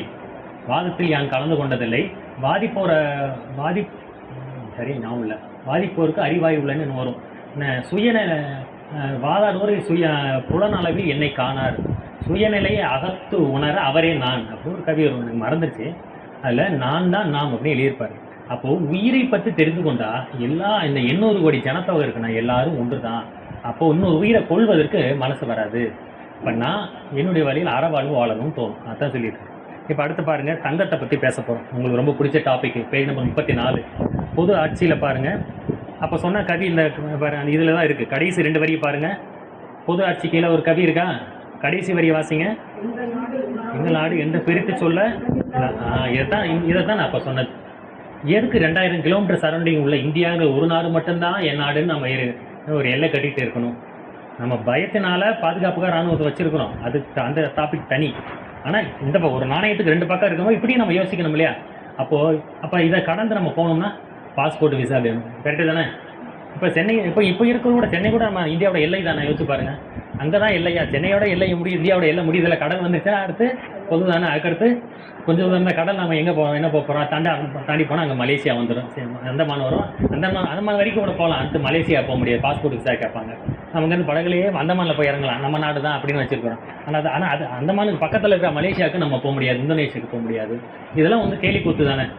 ஆனால் விவசாய திட்டம் படிக்கும்போது நோ பாஸ்போர்ட் நோ விசா எழுதியிருப்பார். யாரும் இந்த உலகத்தில் எங்கே வேணால் பயணிக்கலாம். பூமியில் பிறந்த மனிதனுக்கு உலகத்தில் எந்த நாட்டில் வேணால் போய் வாழ உரிமை இருக்குது. சுகாதாரத்தின் காரணமாக மட்டும்தான் அங்கே போகக்கூடாது இங்கே போகக்கூடாதுன்னு கட்டுப்பாடுகளை விதிக்க. இப்போ வந்து ஆப்பிரிக்காவில் காங்கோ நாட்டில் என்ன எபோலா வைரஸ் பரவுது, 1000 பேர் சேர்த்துருக்காங்களாம். அப்போ உலக ஆட்சி சொல்லுது யாரும் காங்கோவுக்கு போகக்கூடாது, இப்படி தான் சொல்லணும், இப்படி தான் தடுக்கணுமே தவிர நீ அந்த ஊருக்கு குடி போகாதுன்னு சொல்லக்கூடாது. அந்த ஊரில் எந்த பிரச்சனையும் இல்லை, நீ குடிப்பா, நீ எப்படி இந்தியாக்காரன் நீ காங்கோ நாட்டுக்கு வர அப்படி கேட்க முடியாது. அதான் நல்லா சொல்லியிருப்பார். அது படிக்க ஆதங்கமாக இருக்கும். அப்போ என்ன இந்த மாதிரி இப்போ தங்கத்தை பற்றி மகரிஷி சொல்கிறாரு. இந்த ஓருலக ஆட்சியை பற்றி அந்த கவியிலே எல்லாம் ஒரு தங்கம், தனி மனிதன் சொத்து, தாய் தந்தை, மக்கள் பாசம் பூக்கி, எல்லாம் ரொம்ப சென்சிட்டிவான டாப்பிக்கு. உங்களுக்கு பிடிக்காத டாபிக் தலைப்புகளும் இதில் இருக்குது என்ன. ஆனாலும் பார்த்தீங்கன்னா இது நம்ம தெரிஞ்சதுக்காக நம்ம பார்ப்போமே. ஏன்னா கண்டிப்பாக உங்கள் ஆயுசுக்குள்ளே நம்ம ஆயுசுக்குள்ளே வரப்போகிறது இல்லை, அதனால் நமக்கு எந்த பாதிப்பும் இல்லை அப்படின்னு நினச்சிட்டு இதை பாருங்கள். தங்கத்தை பற்றி இப்போ பார்க்கலாமா? தங்கத்தை பற்றி என்ன சொல்கிறாருன்னா, முன்னாடியே தங்கத்தை பற்றி மகரிஷி சொன்னதை யாரை கேள்விப்பட்டிருக்கீங்களா? தங்கத்தை பற்றி மகரிஷி என்ன சொல்லியிருக்காரு சொல்லலாம். தங்கத்தை பற்றி மகரிஷியுடைய கருத்து என்ன? தங்கம் என்பது ஒரு தேவையற்ற ஒரு உலோகம். அதாவது தங்கத்துக்கு இவ்வளோ மதிப்பு கொடுத்து வச்சுருக்கோம், வைரத்துக்கு இன்னுமே கூட கொடுத்து வச்சுருக்கோம். எதனால் கொடுத்து வச்சுருக்கோம்? அதனால் என்ன பயன் இருக்கா? மாதிரி சொல்கிறாரு. ஒரு ஆணி, ஒரு இரும்பால் செய்யப்பட்ட ஒரு ஆணி கூட ஒரு மரத்தில், ஒரு டேபிளில், மரத்தில் அடித்து எத்தனையோ ஆண்டு காலம் பயன்படுது. சின்ன இரும்பால் ஆன ஆணி தங்கம் எந்த இடத்துலாச்சும் பயன்படுதா? நம்ம வீட்டில் தங்கம் இருக்குது, அதை எங்கேயாச்சும் பயன்படுத்துகிறோமா நம்ம? அதான் ஃபங்க்ஷனுக்கெல்லாம் போட்டு போகிறேன்ல அப்படி நம்ம சொல்லலாம். அதில் என்ன பயன்பாடு இருக்கா? ஆமாம், அது ரொம்ப ரேரு. எல்லோரும் தங்க பசுப்பம் சாப்பிட்டாலும் எல்லாம் என்ன ஒன்றும் மாற்றமெல்லாம் இருக்க போகிறதில்ல. இதுக்கு காய்கள் வந்தால் நமக்கு தங்க பசுப்பம். அப்போ தங்கத்தினால ஒரு பயனும் கிடையாது. ஆனாலும் ஏன் நம்ம தங்கத்தை வச்சுருக்கிறோம் அப்படின்னா மகிழ் சொல்கிறாரு, தங்கம் பளபளப்பாக இருக்குது, ஷைனிங்காக இருக்குது, மினுமினுப்பாக இருக்குது அப்படின்னு ஒரு கவியில் வரும். தங்கம் வந்து மினுமினுப்பாக இருக்குன்னு சொல்லி அந்த மினுமினுப்பில் மனசு மயங்கி அதுக்கு நம்ம நிறைய மதிப்பு கொடுத்து வச்சுருக்கோம். தங்கத்தை விட வைரம் இன்னும் மினுமினுப்பாக இருக்குது, ஆனால் அதுக்கு அதிகமான மதிப்பு. அதுக்கு கிடைக்கிறது கஷ்டமாகவும் இருக்குது, கிடைக்கிறதுக்கு கஷ்டமாகவும் இருக்கணும் அந்த உலோகம், அதுக்கு பளபளப்பாகவும் இருக்கணும். அப்படி இருக்கிறதுக்கெல்லாம் மதிப்பு கூட மனுஷன் வச்சிருக்கிறான். தங்கத்தை விட வைரம் வந்து ரொம்ப ஆழத்தில் கிடைக்கும். அதனால் அது இன்னும் அழகாகவும் இருக்கும், மதிப்பு கூடாவும் இருக்கும். இப்படி மதிப்பு கொடுத்து வச்சிருக்கமே தவிர அதனால பயன்பாடுன்னு ஒன்று இருக்கா? கிடையவே கிடையாது. ஆனால் வேற எந்த ஒரு உலோகத்திலையும் இல்லாத ஒரு ப்ளஸ் பாயிண்ட்டு தங்கத்தில் இருக்கு. என்ன யாராவது சொல்லுங்க, எந்த ஒரு உலோகத்தில் இல்லாத ஒரு தனித்தன்மை தங்கத்தில் இருக்கு? என்னது? கெட்டு போகாது. புரியல. துரு பிடிக்காது. தங்கம் வந்து துரு பிடிக்காது. ஒரு வெள்ளி கொலுசு போடுறோம், ஏன்னாது அப்புறம் பாலிஷ் போடணும், கருப்பாயிரும். கவரிங்க போட்டால் கூட கழுத்தாக இருக்கும். ஏன்னா கொஞ்சம் நாள் வேணால் போட்டிருக்க, அப்போ நைட்டு கலட்டி வச்சுருவோம். அப்படியெல்லாம் பார்க்குறோம். அப்போ தங்கத்துக்கு போட்டால் கழுத்தாக இருக்குதா? இல்லை. தங்கத்தை வந்து ஸ்கின் ஃப்ரெண்ட்லி, எக்கோ ஃப்ரெண்ட்லி மாதிரி ஸ்கின் ஃப்ரெண்ட்லியாக இருக்கும். ப்ளஸ் என்னது, அது துரு பிடிக்காது. இரும்பு துரு பிடிக்கும், தங்கம் துரு பிடிக்காது. அது நகை செய்யறதுக்கு சரி. ஆனால் பொதுவாக தங்கம் வந்து துரு பிடிக்காது. கலந்தாலும் சரி கலக்கினாலும் அது துரு பிடிக்காது. அப்போ துரு பிடிக்காத ஒரே ஒரு உலகம் இந்த உலகத்தில் தங்கம் தான். அதை கப்பல்களுக்கு பயன்படுத்தணும் அப்படின்னு. கப்பல்கள் எல்லாம் பாருங்கள் தண்ணியில் தானே இருக்குது. அதுக்கு எதிர்காலத்தில் கப்பல்கள் தங்கத்தால் செய்யப்பட்டிருக்கும், அப்படி பளபளப்பாக இருக்கும் அப்படின்னு எழுதியிருப்பாரு. இன்னைக்கு 2026 உட்காந்துட்டு நம்ம பார்க்கும் பொழுது பார்த்தீங்கன்னா நமக்கு என்ன காமெடியாகவும் இருக்கும், என்ன சிரிப்பாகவும் இருக்கும், என்ன சில விஷயங்கள் என்ன விசித்திரமாகவும் இருக்கும். என்ன இப்படியெல்லாம் மாதிரி சொல்லியிருக்காரா அப்படின்னு. அதனால் நீங்கள் அந்த புக்கை எப்படிலாம் இந்த 2 புக்கில் கவர் ஆயிரும். தனியாகவும் அந்த இந்த இல்லாத விஷயங்கள் நிறைய மகிழ்ச்சி அந்த புக்கில் வேர்ல்டு பீஸ் உலக சமாதானத்தில் ஈடுபாடு படித்து பாருங்கள். இது இந்த குழந்தை வளர்ப்பு இதெல்லாம் ரொம்ப சென்சிட்டிவான விஷயங்கள். இதெல்லாம் சொல்ல சொல்ல ஒரு விஷயம் மகிழ்ச்சி மேலே நமக்கு ஒரு கோவே கூட வரலாம். என்ன இப்படியெல்லாம் சொல்லியிருக்காரு, குழந்தைகளை நம்ம வளர்க்கக்கூடாதுங்கிறாரு, தங்கத்துக்கு மதிப்பு எடுக்கணுங்கிறாரு. இப்படியெல்லாம் சொல்லும்பொழுது என்ன நமக்கே இப்படி ஒரு அதிர்ச்சியாக இருந்தால் வெளி மக்களுக்கு எப்படி இருக்கும்? வெளியில் இருக்கிற மக்களுக்கு ஒரு கடையில் இருக்க போய் எங்கள் மகிழ்ச்சி இப்படி சொல்லிக்காருன்னு சொன்னால் என்ன சொல்லலாம்? அப்போ அதுதான் மாதிரி சொல்கிறாரு ஒரு கவியில், பெரும் புரட்சிகரமான இத்திட்டத்தை பித்தன் எவனோ எழுதிவிட்டான் என்று துரும்பு அளவாய் மதித்து கேலி பேசுவர். பெரும் புரட்சிகரமான இத்திட்டத்தை பித்தன் எவனோ எழுதிவிட்டான் என்று துரும்பு அளவாய் மதித்து கேலி பேசுவார்கள். இதெல்லாம் எழுதிரு கவியில் வரும். ஆனால் இதெல்லாம் கண்டிப்பாக ஒரு காலத்தில் செயலுக்கு 150 வருஷத்துக்குள்ளே செயலாகும்னு சொல்லியிருக்கிறாரு. சரியா? அப்போயும் தங்கம் வெளியினா உடனே செயலுக்கு வராது. அந்த ஓரளவு ஆட்சி வரும். என்னன்னா இப்போ சொன்னோம் இல்லையா, இப்போ நம்ம இந்தியாவை தாண்டி போகணும்னா பாஸ்போர்ட்டோ விசா வேணும். அப்போ இந்த கட்டுப்பாடு இல்லாமல் எல்லா நாட்டு இராணுவமும் ஐநா சபைக்குள்ள ஒரே தான். நம்ம பாகிஸ்தான் போகலாம், அமெரிக்கா போகலாம், பாஸ்போர்ட் விசா இல்லாமல் ஃப்ரீயாக இருக்கும். அது வந்துச்சுன்னா அந்த ஆட்சிக்கு கீழே படிப்படியாக இதெல்லாம் செயல்படுத்துறது. அதுக்கு வந்து ஒரு 500 வருஷம் கூட ஆகும். ஆனால் இராணுவங்கள் எல்லாம் பொதுவாக ஆக்கப்படக்கூடிய காலம் 150 வருஷ காலத்தில் வந்துடும் சொல்லியிருக்கிறார். அதுக்கு இன்னும் ஒரு 90 வருஷம் இருக்குது. 2008னா 2008 50 வருஷம் முடிஞ்சு, 18 28 வரப்போகுது, இன்னும் 80 வருஷம். ஸோ இன்னும் 80 ஆண்டு முடிவுக்குள்ளே, அது 50லையோ 60லையோ சொல்ல முடியாது, 80லையோ இன்னும் நல்லா ஞாபகத்தை வச்சுக்கோங்க. ஆனால் 80 ஆண்டுகளுக்குள்ளே கண்டிப்பாக ஓருலக இராணுவ ஆட்சி வரும். ஓருலக இராணுவமாக இருக்கும். ஐநா சபைக்குள்ள ஆட்சி நடக்கும். இதுதான் மகிழ்ச்சி. இன்னொன்று சொல்கிறாரு, நீங்கள் காலகாலத்தில் சுதாரித்து எல்லா நாட்டு இராணுவத்தையும் ஐநா சபைகிட்ட ஒப்படைச்சு நீங்கள் எல்லாம் நிம்மதியாக இருங்க. இப்போ நம்ம சொன்னோம் இல்லையா, நாம் ஏன் இராணுவம் வச்சுருக்கோம், சீனா வந்து நம்மளை தாக்கிடுமோ அப்படின்னு. பாகிஸ்தான் ஏன் இராணுவம் இருக்கு, நம்மளோட பலம் கம்மியாக தான் இருக்கிறாங்கன்னு தெரியுது, இந்தியா நம்மளை தாக்கிடுமோ அப்படின்றது. அப்போது எல்லா இராணுவம் பொதுவான ஒரு ஆள்கிட்ட இருந்தால் பயம் இல்லாமல் இருப்பாங்கள்ல. எல்லையில் இருக்கிற இராணுவத்தை ஐநா சபையில் இருந்து அப்பா சீனா நம்மளை தாக்க முடியுமா, நம்ம போய் பாகிஸ்தானை தாக்க முடியாதுல்ல. அப்போ நம்ம நிம்மதி நம்ம வேலைகளை பார்க்கணும்ல, இராணுவத்துக்காகிற செலவு மிச்சம் தானே, வளர்ச்சி ஆகலாம்ல. ஸோ இந்த இது கண்டிப்பாக இன்னும் 80 வருட காலத்துக்குள்ளே வந்துவிடும் அப்படின்னு. அதான் சொன்ன மாதிரி 3ஆம் உலக போர், சீரி ஒரு பாம்பு சீரிகிட்டே இருந்தோம் இல்லையா, சீரி வந்து புத்தி வந்து அப்பா இதுக்கு மேலே வண்டி தாங்காது, நம்ம ஐநா சபையில் ஒப்படைச்சிடுவோன்னு மக்கள் வந்து அந்தந்த ஆட்சியாளர்களே முடிவு செய்கிற அளவுக்கு வந்துடும். அப்படி ஒரு கோர காட்சி வந்துடும் தான் பயம் உண்மையாகவே. சரி, இதில் தங்கத்தை பற்றி சொல்லும்போது இந்த ஆட்சி வந்த பிறகு தங்கத்துக்கு இருக்கக்கூடிய அதிகப்படியான மதிப்பை ரத்து செய்து விட வேண்டும். மற்ற உலகத்துக்கு ஒரு இரும்புக்கு என்ன மதிப்போ அது போல தான் அதுக்கு கொடுக்கணும் அப்படின்னு சொல்லியிருப்பார். சரியா? அடுத்த தனி மனித உடைமை என்ன பாருங்க, அது 35ல் இருக்கும். தனி மனித உடைமை எப்படின்னா, இப்போ நமக்கு வீடு இருக்குது, நமக்கு ஒரு பைக் இருக்குது, கார் இருக்குது, நமக்கு சொத்துக்கள் நிலம் வாங்கி போட்டிருக்கோம், நமக்கு 2 வீடுகளை வாடகைக்கு விட்டுருக்கோம். இதெல்லாம் தனி உடைமை தானே. மகிழ்ச்சி சொல்கிறாங்க, உடைமை தனி மனிதனுக்கு உரிமையாய் இருக்கும் வரையில் உலகில் சமாதானம் ஒருபோதும் நிலவாது. சொல்லுங்க, இந்த கவியை சொல்லுங்க. உடைமை தனி மனிதனுக்கு உரிமையாய் இருக்கும் வரையில் உலகில் சமாதானம் ஒருபோதும் நிலவாது அப்படின்னு. சின்ன சின்ன கவிகள் மகிழ்ச்சி இதுலேருந்து நான் எடுத்து சொல்கிறேன். அதில் ஸோ தனி மனிதன் உடம்பு எனக்கு சொந்தமாக இப்போ எனக்கு ஒரு நான் நிலம் வாங்கி போட்டிருக்கேன். அப்போ அந்த இடத்துல ஒருத்தர் ஆக்கிரமிக்க வர்றான் ஒருத்தன். அப்போ அந்த இடத்துல சண்டை தானே நடக்கும் போது அவன்கிட்ட சமூகம் பேசுவோம். நம்ம முடியாதுங்கன்னா நம்ம அந்த இடத்துல ஃபைட் நடக்கும், போலீஸு கேஸுன்னு போயிட்டு இருக்கணும். இதெல்லாம் யுத்தம் தானே. போர் புரிஞ்சால் மட்டும்தான் யுத்தம் கிடையாது, சண்டை கிடையாது. கோர்ட்டு கேஸு நடக்கிறோமே அதுவும் யுத்தம் தானே, அதுவும் போர் தானே. அதனால் எவ்வளோ சிக்கல்கள், டைவர்ஸ் கேஸு, கொலை கேஸு எவ்வளோ பேர் கஷ்டப்படுறாங்க நாட்டில் பார்க்குறோம் இல்லையா. இதெல்லாமே யுத்தம் தான். இந்த யுத்தம் எதனால் வருது? ஒருத்தர் கோர்ட்டுக்கு அலைஞ்சிட்டு இருக்கிறாரு, அப்படி சொல்கிறார் என் மனசில் நிம்மதியே இல்லை, சமாதானமே மனசில் இல்லை அப்படிங்கிறார். அதான் சொல்ல உலக. அப்போது நாடுகள் அரசாங்கம் அது அரசு உடைமைகள் எல்லாம் அரசாங்கத்துக்கு பொதுவாக இருந்துச்சுன்னா, இப்போ சில நாடுகள்லாம் பார்த்தீங்கன்னா வீடுகள் எல்லாம் அரசாங்கத்துக்கு சொந்தமாக இருக்கும். சில நாடுகள் அப்படி இருக்கான், கேள்விப்பட்டிருக்கீங்களா? சிங்கப்பூரில் அப்படி தானா? கேள்விப்பட்டேன். உண்மையா சார்? தெரியுமா? ஆமாம், நான் கேள்விப்பட்டேன். வேறு ஏதோ நாட்டில் கூட சொல்கிறாங்க. ஆனால் தனி மனிதனுக்கு அது வீடு கிடையாது, நீ இருக்கலாம், போகும்போது கொடுத்தணுங்கிற மாதிரி. அப்போ அந்த இடத்துல வீட்டுக்காக சண்டை வருமா? என் வீட்டுக்கு சண்டை, உன் வீட்டுக்கு சண்டை, ஏன்னாலும் அரை அடி கூடிருச்சு, அரை அடி குறைஞ்சிருச்சு, இந்த சண்டைகள் வராது இல்லையா? அது பெருமளவு குறைஞ்சிருமா இல்லையா?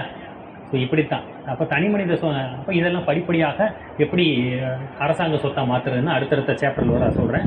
அடுத்து பெற்றோர் குழந்தை பாசம். அது என்னது? பெற்றோர் குழந்தை பாசம்னா என்ன சொல்லுங்கள்? இது ரொம்பவும் சென்சிட்டிவான டைப். நீங்கள் தங்கத்தை பற்றி பேசுனீங்க, அதை விட நாங்கள் பொறுத்துக்கிட்டோம். இப்போ அதை விட ரொம்ப என்ன எல்லாம் தாண்டி வரீங்க. பெற்றோர் குழந்தை பாசம் அப்படிங்கிறாரு.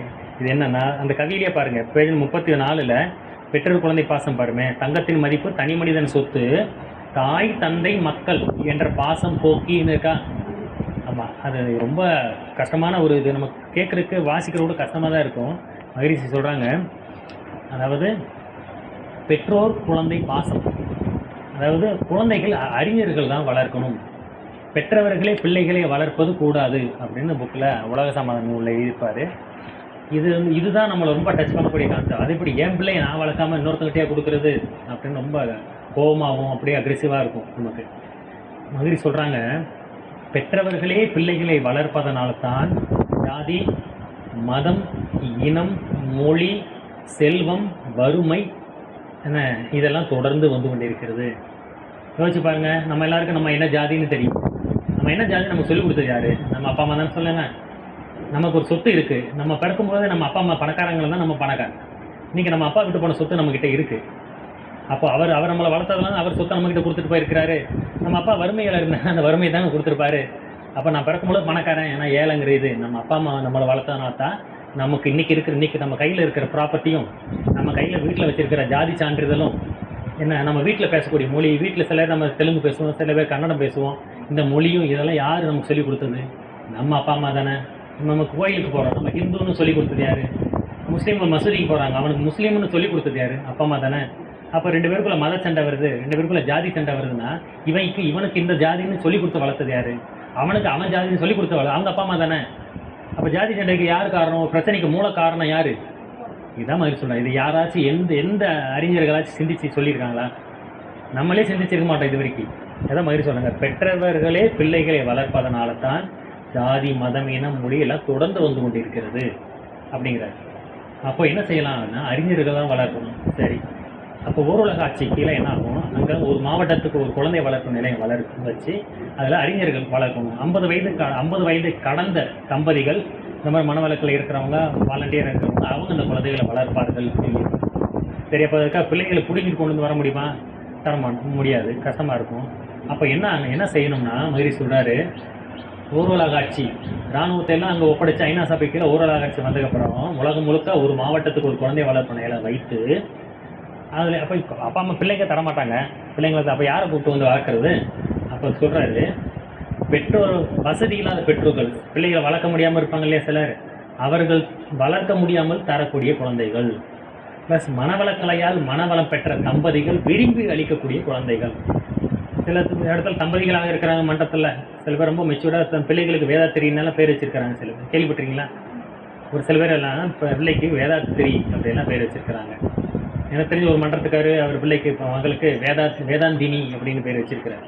நான் வேதாத்திரியும் வைக்கலாம்னு நினச்சேன், பையன் பிறந்தா, அதனால் இப்போ வேதாந்தினின்னு வச்சுருக்கிறேன் அப்படின்னாரு. அது மாதிரி இந்த மாதிரி மனவளம் பெருக பெருக பெருக தம்பதிகளுக்குள்ள ஒற்றுமை இருந்த மனவளக்கலை என்பது விரும்பி அளிக்கக்கூடிய குழந்தைகள். அப்புறம் போர் மற்ற இதனால பாதிக்கப்பட்ட ஆதரவற்ற அப்பா அம்மா இல்லாத குழந்தைகள், இவர்களெல்லாம் எடுத்து அரசாங்க செலவில் வளர்த்து அவர்களுக்கு பொதுவான மொழி. இப்போ நம்ம வீட்டில் அப்பா அம்மா வளர்த்தாலும் நமக்கு தெலுங்கோ கன்னடமோ தெரிஞ்சிருக்கு. அங்கே வளர்க்கப்பட்ட ஒரே மொழி, ஒரே வழிபாடு, ஒரே பண்பாடு துளி கொடுத்து வளர்த்து அவர்கள் சமுதாயத்தில் சிறப்பாக வளர்ந்து பார்க்கும்போது இப்படி ரோல் மாடலாக உருவாக்கி காட்டணும். அப்படி உருவாக்கி காட்டும் பொழுது இதை பார்க்கக்கூடிய மக்கள் மக்கள் மனதில் மாற்றம் ஏற்பட்டு கொஞ்சம் கொஞ்சமாக அவர்களாக மனமாற்றம் ஏற்பட்டு என்னாகும்னா, பெற்றவர்களே பிள்ளைகளை வளர்ப்பது நாகரிகம் அல்ல அப்படின்னு பொதுமக்கள் நினைக்கிற அளவுக்கு ஒரு கலாச்சார மாற்றம் வந்துருமா. இதெல்லாம் இன்னைக்கு இது கற்பனையா இருக்கு. அன்னைக்கு சொல்லுவாங்க, என்ன இது அவங்க பிள்ளை அவங்களே வளர்த்துட்டு இருக்கிறாங்க, நம்ம இதுல குழந்தை வளர்ப்பு நிலையத்தில் கொடுக்காம இவங்க எதுக்கு இப்படி கஷ்டப்பட்டு வளர்த்துட்டு இருக்காங்க பாரு, என் பொருள் அப்படின்னு நினைச்சு வளர்த்துட்டு இருக்கிறாங்கப்பா அப்படின்னு சொல்லுவாங்களாம். ஸோ இது கற்பனையா இன்னைக்கு தெரியுது, ஆனால் அன்னைக்கு கண்டிப்பாக நடக்கும்.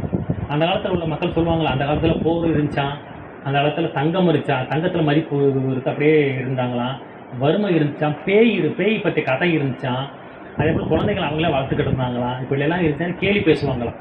எதிர்காலத்தை சந்ததியினர் இயேசுவார் நம்மை நினைந்து அப்படின்னு ஒரு கவியில் சொல்லுவாங்க. அதே போல் குழந்தைகள் அவங்களே வளர்த்துக்கிட்டு இருந்தாங்களாம் அப்படின்னு சொல்லுவார். அந்த அளவுக்கு ரோல் மாடலை இவங்க உருவாக்குனா, ஐயோ தன் பிள்ளைகளை தானே வளர்ப்பது நாகரிகம் அல்லன்னு எல்லா மக்களும் நினைக்கிற அளவுக்கு ஒரு கலாச்சார மாற்றம் வந்துடும் அப்படின்னு இருக்காரு. அதுக்கப்புறம் ஓருலக ஆட்சி வரும்பொழுது சரி இப்போ இந்த மாதிரி வந்துருச்சு, 10 குழந்தைகள் இப்படி வந்து வளர்ந்துருக்காங்க, இவர்களை வளர்த்து மகிழ்ச்சி என்ன சொல்றாரு, இவர்களுக்கு 18 வயசு ஆகுது, பொண்ணுக்கு 18 வயசு, பையனுக்கு 20 வயசு ஆகுதுன்னா தனித்தனி கேம்பில் வளர்றாங்க, வளர்த்து ஆளாக்குறாங்க. இவர்களுக்கு திருமணம் செய்து வைத்து அவர்களுக்கு தனி அரசாங்கத்தில் தனி வீடுகள் கட்டி அங்கே குடியிருப்பாங்க. 6 மாதம் தான் ஒரு இடத்துல இருக்க முடியும். 6 மாதம் மட்டும்தான் ஒரு கேம்பில் இருக்க முடியும். 6 மாதம் முடிஞ்சு வச்சுன்னா அங்கேருந்து 1000 கிலோமீட்டர். இதெல்லாம் அந்த புக்கில் இருக்காது, இதெல்லாம் அந்த உலக சமாதான புக்கில் தான் இருக்கும். அதில் கூட சேர்த்து சொல்கிறேன் சரியா.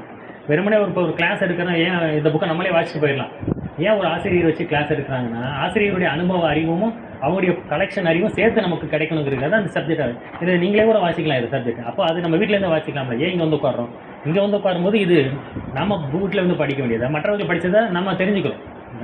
அப்போது 1000 கிலோமீட்டர் தள்ளியில் இருக்கிற இன்னொரு கேம்புக்கு, இப்போ இங்கேருந்து இப்போ கன்னியாகுமரியில் ஒரு கேம்ப் இருக்குது, அங்கேருந்து 1000 கிலோமீட்டர் தள்ளி இது திருப்பதி இருக்குது, என்ன கிட்டத்தட்ட 800 கிலோமீட்டர்னு வச்சுக்கோங்க. சரி ஹைதராபாத் வச்சுக்கோங்க, 1000 கிலோமீட்டரில் தள்ளி ஹைதராபாத் கேம்பில் மாறுவாங்க. அங்கேருந்து 6 மாதம் அங்கேருந்து டெல்லிக்கு மாறுவாங்க. இப்படி உலகம் பூரா அவங்க ஒரு 25 வருஷத்துக்குள்ளே உலகம் பூரா சுற்றி வருவாங்க. எங்கே அவங்களுக்கு குழந்தைகள் பிறக்கும் இல்லையா, எங்கே அவங்க குழந்தைகள் பிறந்தாலும் அவங்க உலக சமாதான ஆட்சிக்கிட்ட ஒப்படைப்பாங்க. அவங்களுக்கு பிள்ளைகளுக்கும் பெற்றோருக்கும் தொடர்பு இருக்காது.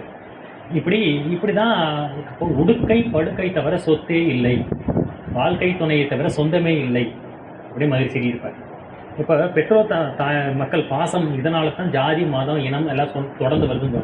இன்னொரு விஷயம் யோசிச்சு பாருங்க, இந்த வறுமை செல்வம் இதை கூட நம்ம சகிச்சுக்கலாம், ஆனால் அந்த சொந்தக்காரங்களால வரக்கூடிய தொல்லை எவ்வளோ இருக்குது. அந்த சொந்தக்காரங்க நமக்கு எதனால் கிடைச்சாங்க, அதுவும் நம்ம அப்பா அம்மா நம்மளை வளர்த்ததுனால தானே. அவங்க கூட பிறந்தவங்களாம் நமக்கு இன்னாருன்னு சொந்தம் வந்துச்சு. யோசிச்சு பாருங்க, நம்ம கூட பிறந்தவங்க நம்ம அப்பா அம்மா கூட பிறந்தவங்க சித்தி சித்தப்பா மாமா இப்படி சொந்தம் வந்துருச்சு. ஆமாம், இப்போ குறைஞ்சி போச்சு. ஆனாலும் சொந்தங்கள் இருக்கத்தான் செய்யுது. நம்ம வழி இல்லாமல் போவோம் வருவோம் இப்படியெல்லாம் இருக்குது. இந்த சொந்தக்காரங்களால் படக்கூடிய தொல்லைகள் சொல்லி மாளாது. அதுக்கு வறுமையில் கூட இருந்துடலாம்.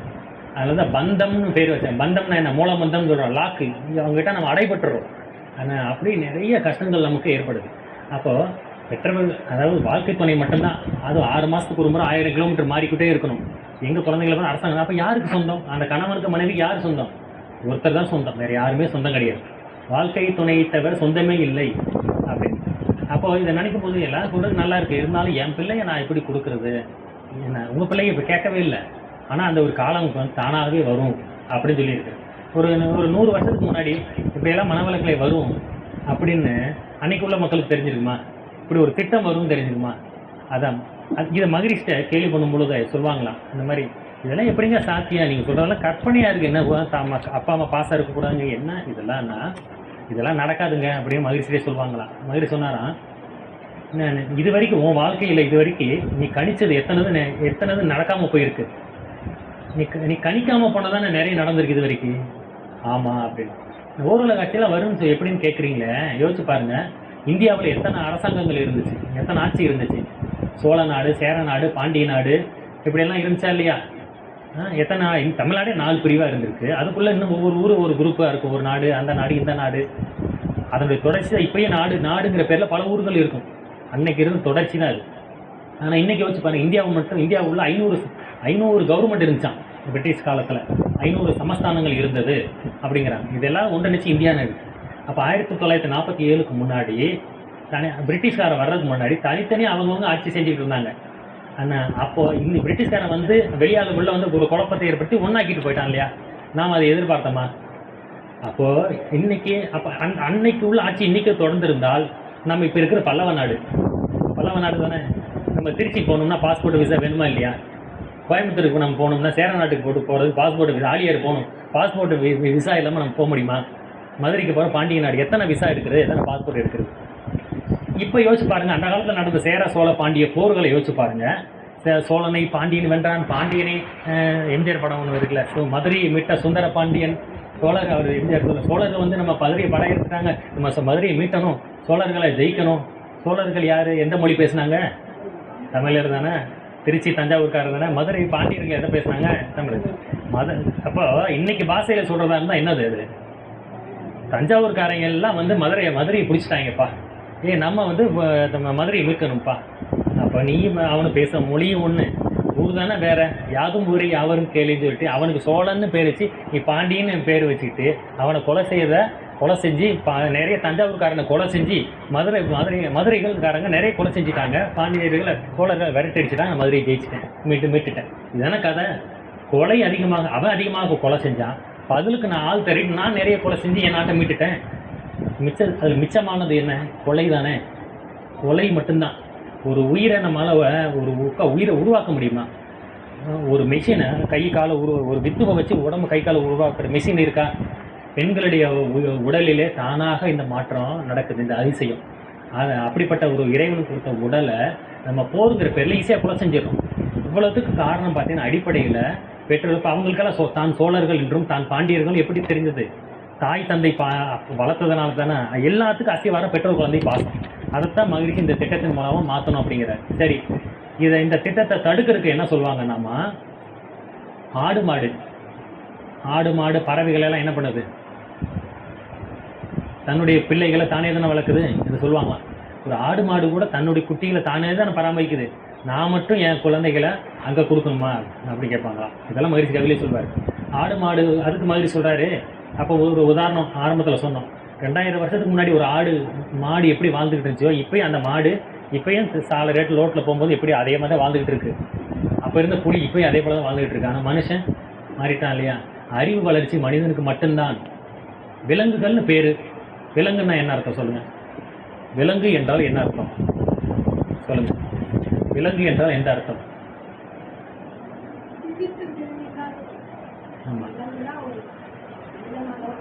ஆமாம், வெரி சூப்பர், கரெக்டாக சொல்லிட்டீங்க. விலங்குன்னா ஜெயில்னு அர்த்தம், சிறைன்னு அர்த்தம். கையில் அரெஸ்ட் பண்ண அதுக்கு பேர் என்ன? கையில் மாட்டுறாங்களே பேர் விலங்கு இல்லை, ஒரே லா தான் வரும். விலங்குகளுக்கு ஸ்பெல்லிங்கும் கையில் மாற்ற விலங்கும் இதுக்கும் ஒரே ஸ்பெல்லிங் தான். பாருங்க, சப்போர்ட்டுக்கு ஆள் இருக்கு பாருங்க, ரெண்டுமே ஒரே ஸ்பெல்லிங் தான். விலங்குன்னு சொல்லணும். விலங்குன்னா அடைப்பட்ட சிறைப்பட்டன்னு அர்த்தம். போலீஸ் நம்ம கையில் விலங்கு மாட்டிட்டா நம்ம ஃப்ரீயாக செயல்பட முடியுமா?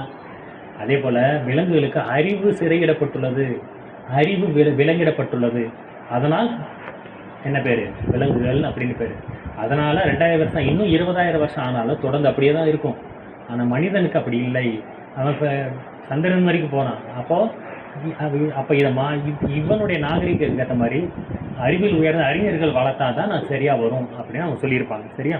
அடுத்து தொழில் பற்றி சொல்லியிருப்பார் பேஜ் 36. இன்றைக்கி நிறைய வேலை கிடைக்காம இருக்குது. அப்போது வேலை கிடைக்கணும் அப்படின்னு ஜனத்தொகை கூட்டிக்கிட்டே போகுது. ஆனால் மெஷின்கள் வந்துட்டு வேலை குறைஞ்சிக்கிட்டே வருது. ஜனத்தொகை ஒரு பக்கம் கூட்டிக்கிட்டே போகுது, மெஷினால் வேலை குறைஞ்சிக்கிட்டே வருது. இப்போ ஆர்டிஃபிஷியல் இன்டெலிஜென்ஸ்னு சொல்கிறாங்க, அதனால் இன்னும் வேலை குறைஞ்சிக்கிட்டே வருதுங்கிறாங்க. அப்போ இப்படி கிளைமேக்ஸ் என்ன? வேலை கிடைக்காத வீட்டில் சும்மா இருப்பான். அப்போ சமுதாயத்துக்கு அவனுக்கும் கஷ்டம், அவனால் சமுதாயத்துக்கும் கஷ்டம். அப்போது என்ன சொல்கிறாரு? அப்போ வேறு வழியே இல்லை.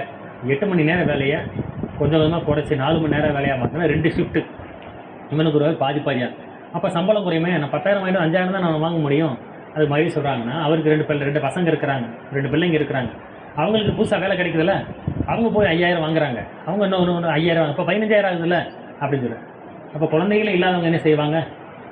இப்படியெல்லாம் கேள்வி வரும். எனக்கு 2 பிள்ளைங்க இருக்கிறாங்க, நான் எனக்கு 5000 குறைஞ்சாலும் பிள்ளைகளும் 5 அப்போ 10,000 வாங்கிட்டு வந்து எனக்கு மொத்தம் 15,000 கிடச்சிருது. ஓகே, அடுத்து அவனுக்கு கல்யாணம் பண்ணணும், அவன் தனியாக குடும்பமாக போகணும், அப்போ எனக்கு மறுபடியும் குறையும். குழந்தைகள் இல்லாதவங்களுக்கு அப்போ பாதி சம்பளம் குறையும். ஆனால் அதுக்கு மகரிஷி என்ன சொல்கிறாங்கன்னா, தனிநபர் வருமானம் குறையும் தான். ஆனால் ஓரளவு ஆட்சிக்கு கீழே இப்போ அந்த சம்பளம் நமக்கு குறையுதுன்னா என்ன காரணம்? அது ஒரு ஃபேக்ட்ரி, அது ஒரு கம்பெனி. அந்த கம்பெனி ஒரு பொருளை உற்பத்தி பண்ணது, ஒரு பொருளை அது விற்குது, மார்க்கெட்டுக்கு போகுது, மக்களுக்கு வருது. இதில் விலை நிர்ணயம் பண்ணுறது யார்? அவனவன் சொந்தமாக நிர்ணயம் பண்ணிக்கிறான். அப்போ எல்லா கம்பெனிகளும் பார்த்தீங்கன்னா ஒரே ஒரு ஆட்சிக்கு, ஒரு கவர்னன்ஸ், ஒரு கமிட்டி கீழே வரணும். இப்போ பால்னால் இவ்வளோ தான் விற்கணும்.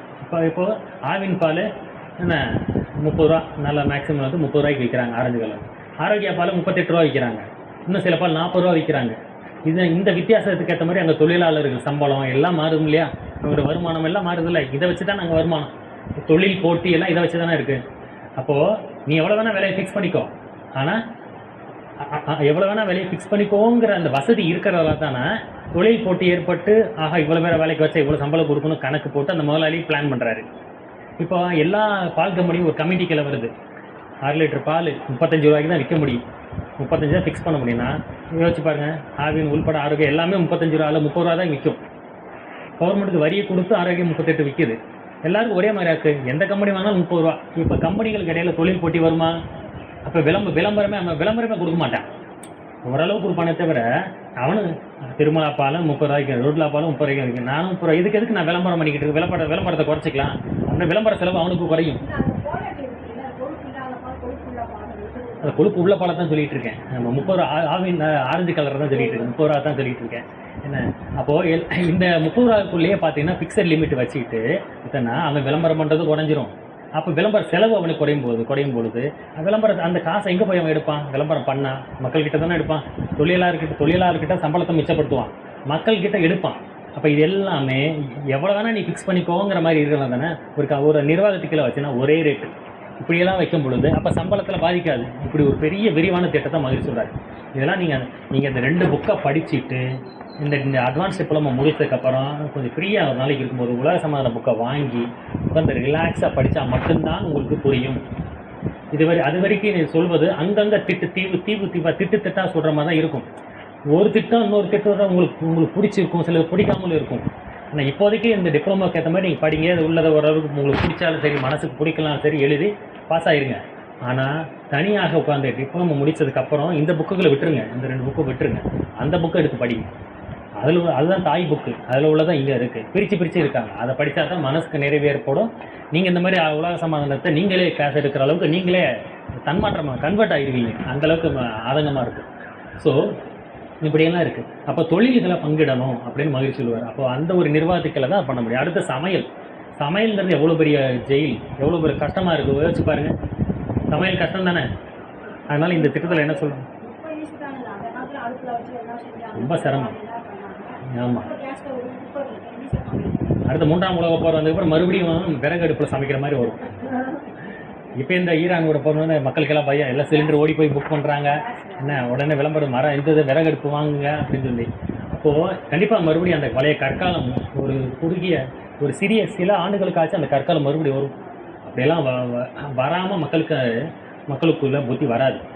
அப்போது ஓரளவு ஆட்சி அப்படிங்கிறது அந்த இடத்துல சமையலை பற்றி மகிழ்ச்சி சொல்லும்போது என்னென்னா, அந்த கேம்பில் பொதுவாக சமைக்கணும். இந்த திட்டம் எங்கே ஆரம்பிக்குது? பெற்றோர்கள் விரும்பி அளிக்கக்கூடிய அல்லது வளர்க்க முடியாத பெற்றோரை இழந்த குழந்தைகளை ஓருலக ஆட்சி ஒரு மாவட்டத்துக்கு ஒரு நிலையம் என்று எடுத்து அதில் 50 வயதை கடந்த தம்பதிகளை நியமித்து அவர்கள் அந்த குழந்தைகளை வளர்த்து ஒரே மொழி, ஒரே வழிபாடு, ஒரே மதம், ஒரே சைவ உணவு, இதெல்லாம் இப்போ நான்வெஜ் கொடுக்குறேன் இல்லை, சைவ உணவு, ஒரே பண்பாடு, தொழில் திறமை எல்லாம் கொடுத்து அவர்களை வளர்த்து காட்டி அவர்களை வளர்ந்து திருமணம் செய்து அவங்க கணவன் மணியை ஒரு கேம்பில் தங்கி அங்கே இருக்கிற தொழில்களை செய்வாங்க. அடுத்த 1000 கிலோமீட்டர் கழிச்சு டிரான்ஸ்ஃபர் ஆகிடுவாங்க. இப்படி போயிட்டே போவாங்க. சொல்லுவாங்க கேம்பில் இருக்கிற வீடுகளுக்கு பூட்டே இருக்காது, பூட்டு இருக்காது, தாப்பா மட்டும்தான் இருக்குன்னு சொல்லி. என்ன ஒரு அறிவு சிந்தனை பாருங்கள். அப்போது திருடுறதுக்கு ஒன்றும் இருக்காது, திருட வேண்டிய தேவையும் இருக்காது. அந்த மாதிரியெல்லாம் ஒரு காலம் வந்துருமா. அப்படியெல்லாம் அப்படி வந்து அவர்களுக்கு பிறக்கக்கூடிய பிள்ளைகள் இப்படி மறுபடியும் ஓருலக ஆட்சியிட்ட கொடுத்து இப்படி உலகம் பூரா போகிறாங்க இல்லையா. அந்த தம்பதி 25 வருஷம் இந்த உலகத்தை சுற்றி வந்துடுவாங்களா. இப்போ அவங்களுக்கு 50 வயசு ஆயிடுச்சு. 50 வயசு மறுபடியும் ஒரே இடத்துல தங்கிடுவாங்க. தங்கி அவங்க அடுத்து குழந்தைகள் வளர்க்க ஆரம்பிச்சு அடுத்து அவங்ககிட்ட வரக்கூடிய பிள்ளைகளை அவன் என்ன இருப்பான், நம்ம சின்ன வயசுல இருக்கும்போது நம்மளை வளர்த்தது நம்ம யாருன்னு தெரியாது, அப்பா அம்மா தானே வளர்த்தாங்க, ஒரு பராமரிப்பாளர் கார்டியன் தானே வளர்த்தாங்க, நம்மளும் அதே போல் வளர்ப்போம். ஏன்னா நான் உலகம் போகிற சுற்றிட்டு வந்திருக்கேன், மனசு விரிஞ்சு போச்சு, ஓரளவு ஆட்சி பாதுகாப்பாக இருக்குது அப்படிங்கிற நம்பிக்கையில் வாழ்வாங்க. யோசிச்சு பாருங்கள், நமக்கு ஏன் இந்த வீடு தேவை, இந்த வாசல் ஏன் தேவை, இந்த நம்ம நிலம் வச்சுருக்கோம், காரு, பிள்ளைகளுக்கு சொத்து, வருமானம், இதெல்லாம் ஏன் வச்சுருக்கோம், பிள்ளைகள் ஏன் வச்சுருக்கோம், பிள்ளைகளுக்கு சொத்து ஏன் வச்சுருக்கோம், இதெல்லாம் ஏன் தெரியுமா? 3 காரணங்கள். குறிப்பாக இந்தியாவில் நாம ஏன் குழந்தை பெற்றுக்கணும் நினைக்கிறோம், குழந்தைகளை பராமரிக்கணும், சொத்துக்குள்ள வேணும், இதெல்லாம் நம்ம ஏன் நினைக்கிறோம்னா, நமக்கு முதல் காரணம் நமக்கு ஏன் குழந்தைகள் வேணும்னா, நம்மளை யாரும் குறை சொல்லிடக்கூடாது. எனக்கு குழந்தை இல்லையேன்னு யாரும் குறை சொல்லிடக்கூடாது. ஒன்று, அது இந்தியாவில் தான் இந்த பிரச்சனை. மற்ற நாடுகள் யாரும் குழந்தைகளை கேட்கவே மாட்டாங்க. இந்தியாவில் அது ஒரு தொல்லை, கல்யாணம் ஆச்சா இன்னும் ஆகலையா. ஒரு படத்தில் வடிவேல் சொல்லுவான்ல, உட்காந்துட்டு இருப்பான், ஏன்னா நான் இங்கே உட்காந்துருக்கிறீங்க, சார் உட்காந்து நான் நிற்கிறேன்டா அப்படின்னு, ஏன்னா இங்கே நிற்கிறீங்கன்னு இன்னொருத்த கேட்பான், ஏன்னா நான் நிற்கலடா நடக்கிறேன், ஏன்னா நீங்கள் நடக்கிறீங்க ஓடுவோம், ஏன்னா நீங்கள் ஓடுறீங்க அது மாதிரி பார்த்துருக்கீங்களா. அது மாதிரி பையன் குழந்தை பண்ணால் பையனாக பண்ண பையன் ஸ்கூலில் சேர்த்தாச்சு, பையன் இப்போ காலேஜ் போனால் அங்கே போயாச்சு, கல்யாணம் பண்ணலையா, கல்யாணம் பண்ணியாச்சு, அதுக்கப்புறம் குட் நியூஸ் இல்லையா அப்படி கேட்பாங்க, அது குழந்தை இல்லையா அப்படிங்கிறத இப்படி கேட்க வருது. இது வந்து ஒரு தவறான ஒரு பழக்கம். அது நம்ம இந்தியா மாதிரி ஒரு பண்பாடு இருக்கிற நாட்டில் நிறைய பேர் மனசை காயப்படுத்தக்கூடிய ஒரு கேள்வி. ஒருத்தர் இப்போ நம்மளால் மதித்து கூப்பிட்றாங்க, ஒரு கல்யாணத்துக்கு போனோமா ஓகேன்னு, அடுத்து குழந்தை பிறந்தா அவங்களே நமக்கு சொல்லத்தானே போகிறாங்க, இல்லைனாலும் நமக்கு தெரியத்தானே போகுது. அவங்கள போய் அவங்களுக்கு போன வருஷம் கல்யாணம் ஆச்சுல்ல, உன் மருமக எது மாசமாக இருக்கா, உன் மருமக எது கர்ப்பமாக இருக்கா, இன்னும் குழந்தை இல்லையா, இதெல்லாம் கேட்கவே கூடாது. அது ரொம்ப மனசை காயப்படுது. அவங்க பிள்ளைகளை பற்றி அவங்க குடும்பத்தை பற்றி அவங்களுக்கு இல்லாத அக்கறையாக நமக்கு இருக்குது. அப்போது கல்யாணம் ஆன உடனேவும் பிள்ளைகள் வருது, 5 வருஷம் கழிச்சு 10 வருஷம் கழிச்சு ஆகிறோம், அது யார் கொடுக்குறது, கடவுள் கையில் தான் அது இருக்குது. அதை போய் நம்ம கேட்டால் நம்ம மனசு எவ்வளோ கஷ்டப்படும். அப்போது யாரையும் நம்ம அப்படி கேட்கவே. அப்போ குழந்தை இருக்கா, குட் நியூஸ், அதை வந்து டீசெண்டாக கேட்கு, குட் நியூஸ் இருக்கா. அப்போ நம்ம சொல்ல கல்யாணத்துக்கு வந்தே இல்லை, அதானே குட் நியூஸ், வேறு என்ன குட் நியூஸ், கல்யாணம் தானே குட் நியூஸ்ன்னு அது மாதிரி சங்கடப்படுத்தக்கூடாது. அப்போ இந்தியா போன்ற நாடுகள் இப்போ நம்மளை குறை சொல்லிடுவாங்களோ பயந்துக்கிற பிள்ளைகள் பாருங்க. ரெண்டாவது என்னென்னா, எனக்கு வயசான என்னை யார் பார்த்துக்கிறது, எனக்கு வயசான என்னை பார்த்துக்கிறது வேணும்ல, நான் யார்கிட்ட போய் நிற்க. அடுத்து 3வது என்னென்னா, என்னுடைய சொத்துக்களை நான் யார்கிட்ட கொடுத்துட்டு போகிறது, எங்கள் அப்பா என்கிட்ட கொடுத்துட்டு போனார், நான் யார்கிட்ட கொடுத்துட்டு போகிறேன், விட்டால் சொந்தக்காரன் வந்து பிரிச்சுக்குவான்ல என்ன. அப்போ என் சொத்துக்களை என் பிள்ளைகள் தான் கொடுத்துட்டு போகணும். இந்த 3 காரணங்களுக்கு தானே பிள்ளைகள் தேவைப்படுது. மனசை வச்சுப்படி யோசிச்சு பாருங்கள், இந்த 3 காரணத்துக்காக தேவைப்படுது. சில பேர் தலையாட்ட மாட்டுறீங்க, என்னன்னு தெரியல. ஆனால் மகரிஷி என்ன சொல்கிறாருன்னா, இந்த திட்டம் முழுமையாக அமலுக்கு வரும்பொழுது இந்த நம்ம விட்டு தான் பார்க்குறோம். மொத்தமாக அந்த நீங்கள் புக்கை படித்தா தான் மன நிறைவு ஏற்பட்டு நீங்கள் அப்படியே தன்மாற்றம் அடைவீங்க. வரும்பொழுது இந்த மிகப்பெரிய உலகமே எனது வீடாகவும், ஒவ்வொரு தனி மனிதன், சமுதாயம், இயற்கை, அந்த 3 வட்டம் சொன்ன முக்கோணம் சொன்னோம் இல்லையா, இந்த மிகப்பெரிய உலகமே எனது வீடாகவும், இந்த மிகப்பெரிய இந்த ஜனத்தொகை, இந்த உலக சமுதாயமே எனக்கு சொந்தமாகவும் இருக்கும் அப்படின்னு ஒரு தனி மனிதன் உணரக்கூடிய அளவுக்கு கால சூழ்நிலை வந்துடும். எனக்குன்னு யார் இருக்கா அப்படின்னு பார்த்தா, இந்த சுற்றி இருக்கிற எல்லா மக்களும் எனக்கு ஆதரவாக இருக்கிறாங்க. ஏன்னா எல்லாம் ஊரக ஆட்சிக்கையில் எல்லாரும் பொதுவாக வளர்க்கப்பட்டு இந்த மாதிரி கேம்பில் வளர்க்கப்பட்டு அவர்கள் பெற்ற பிள்ளைகளை பெற்று அவர்கள் தான் இன்றைக்கி அங்கங்கே வாழ்ந்துட்டு இருக்கிறாங்க.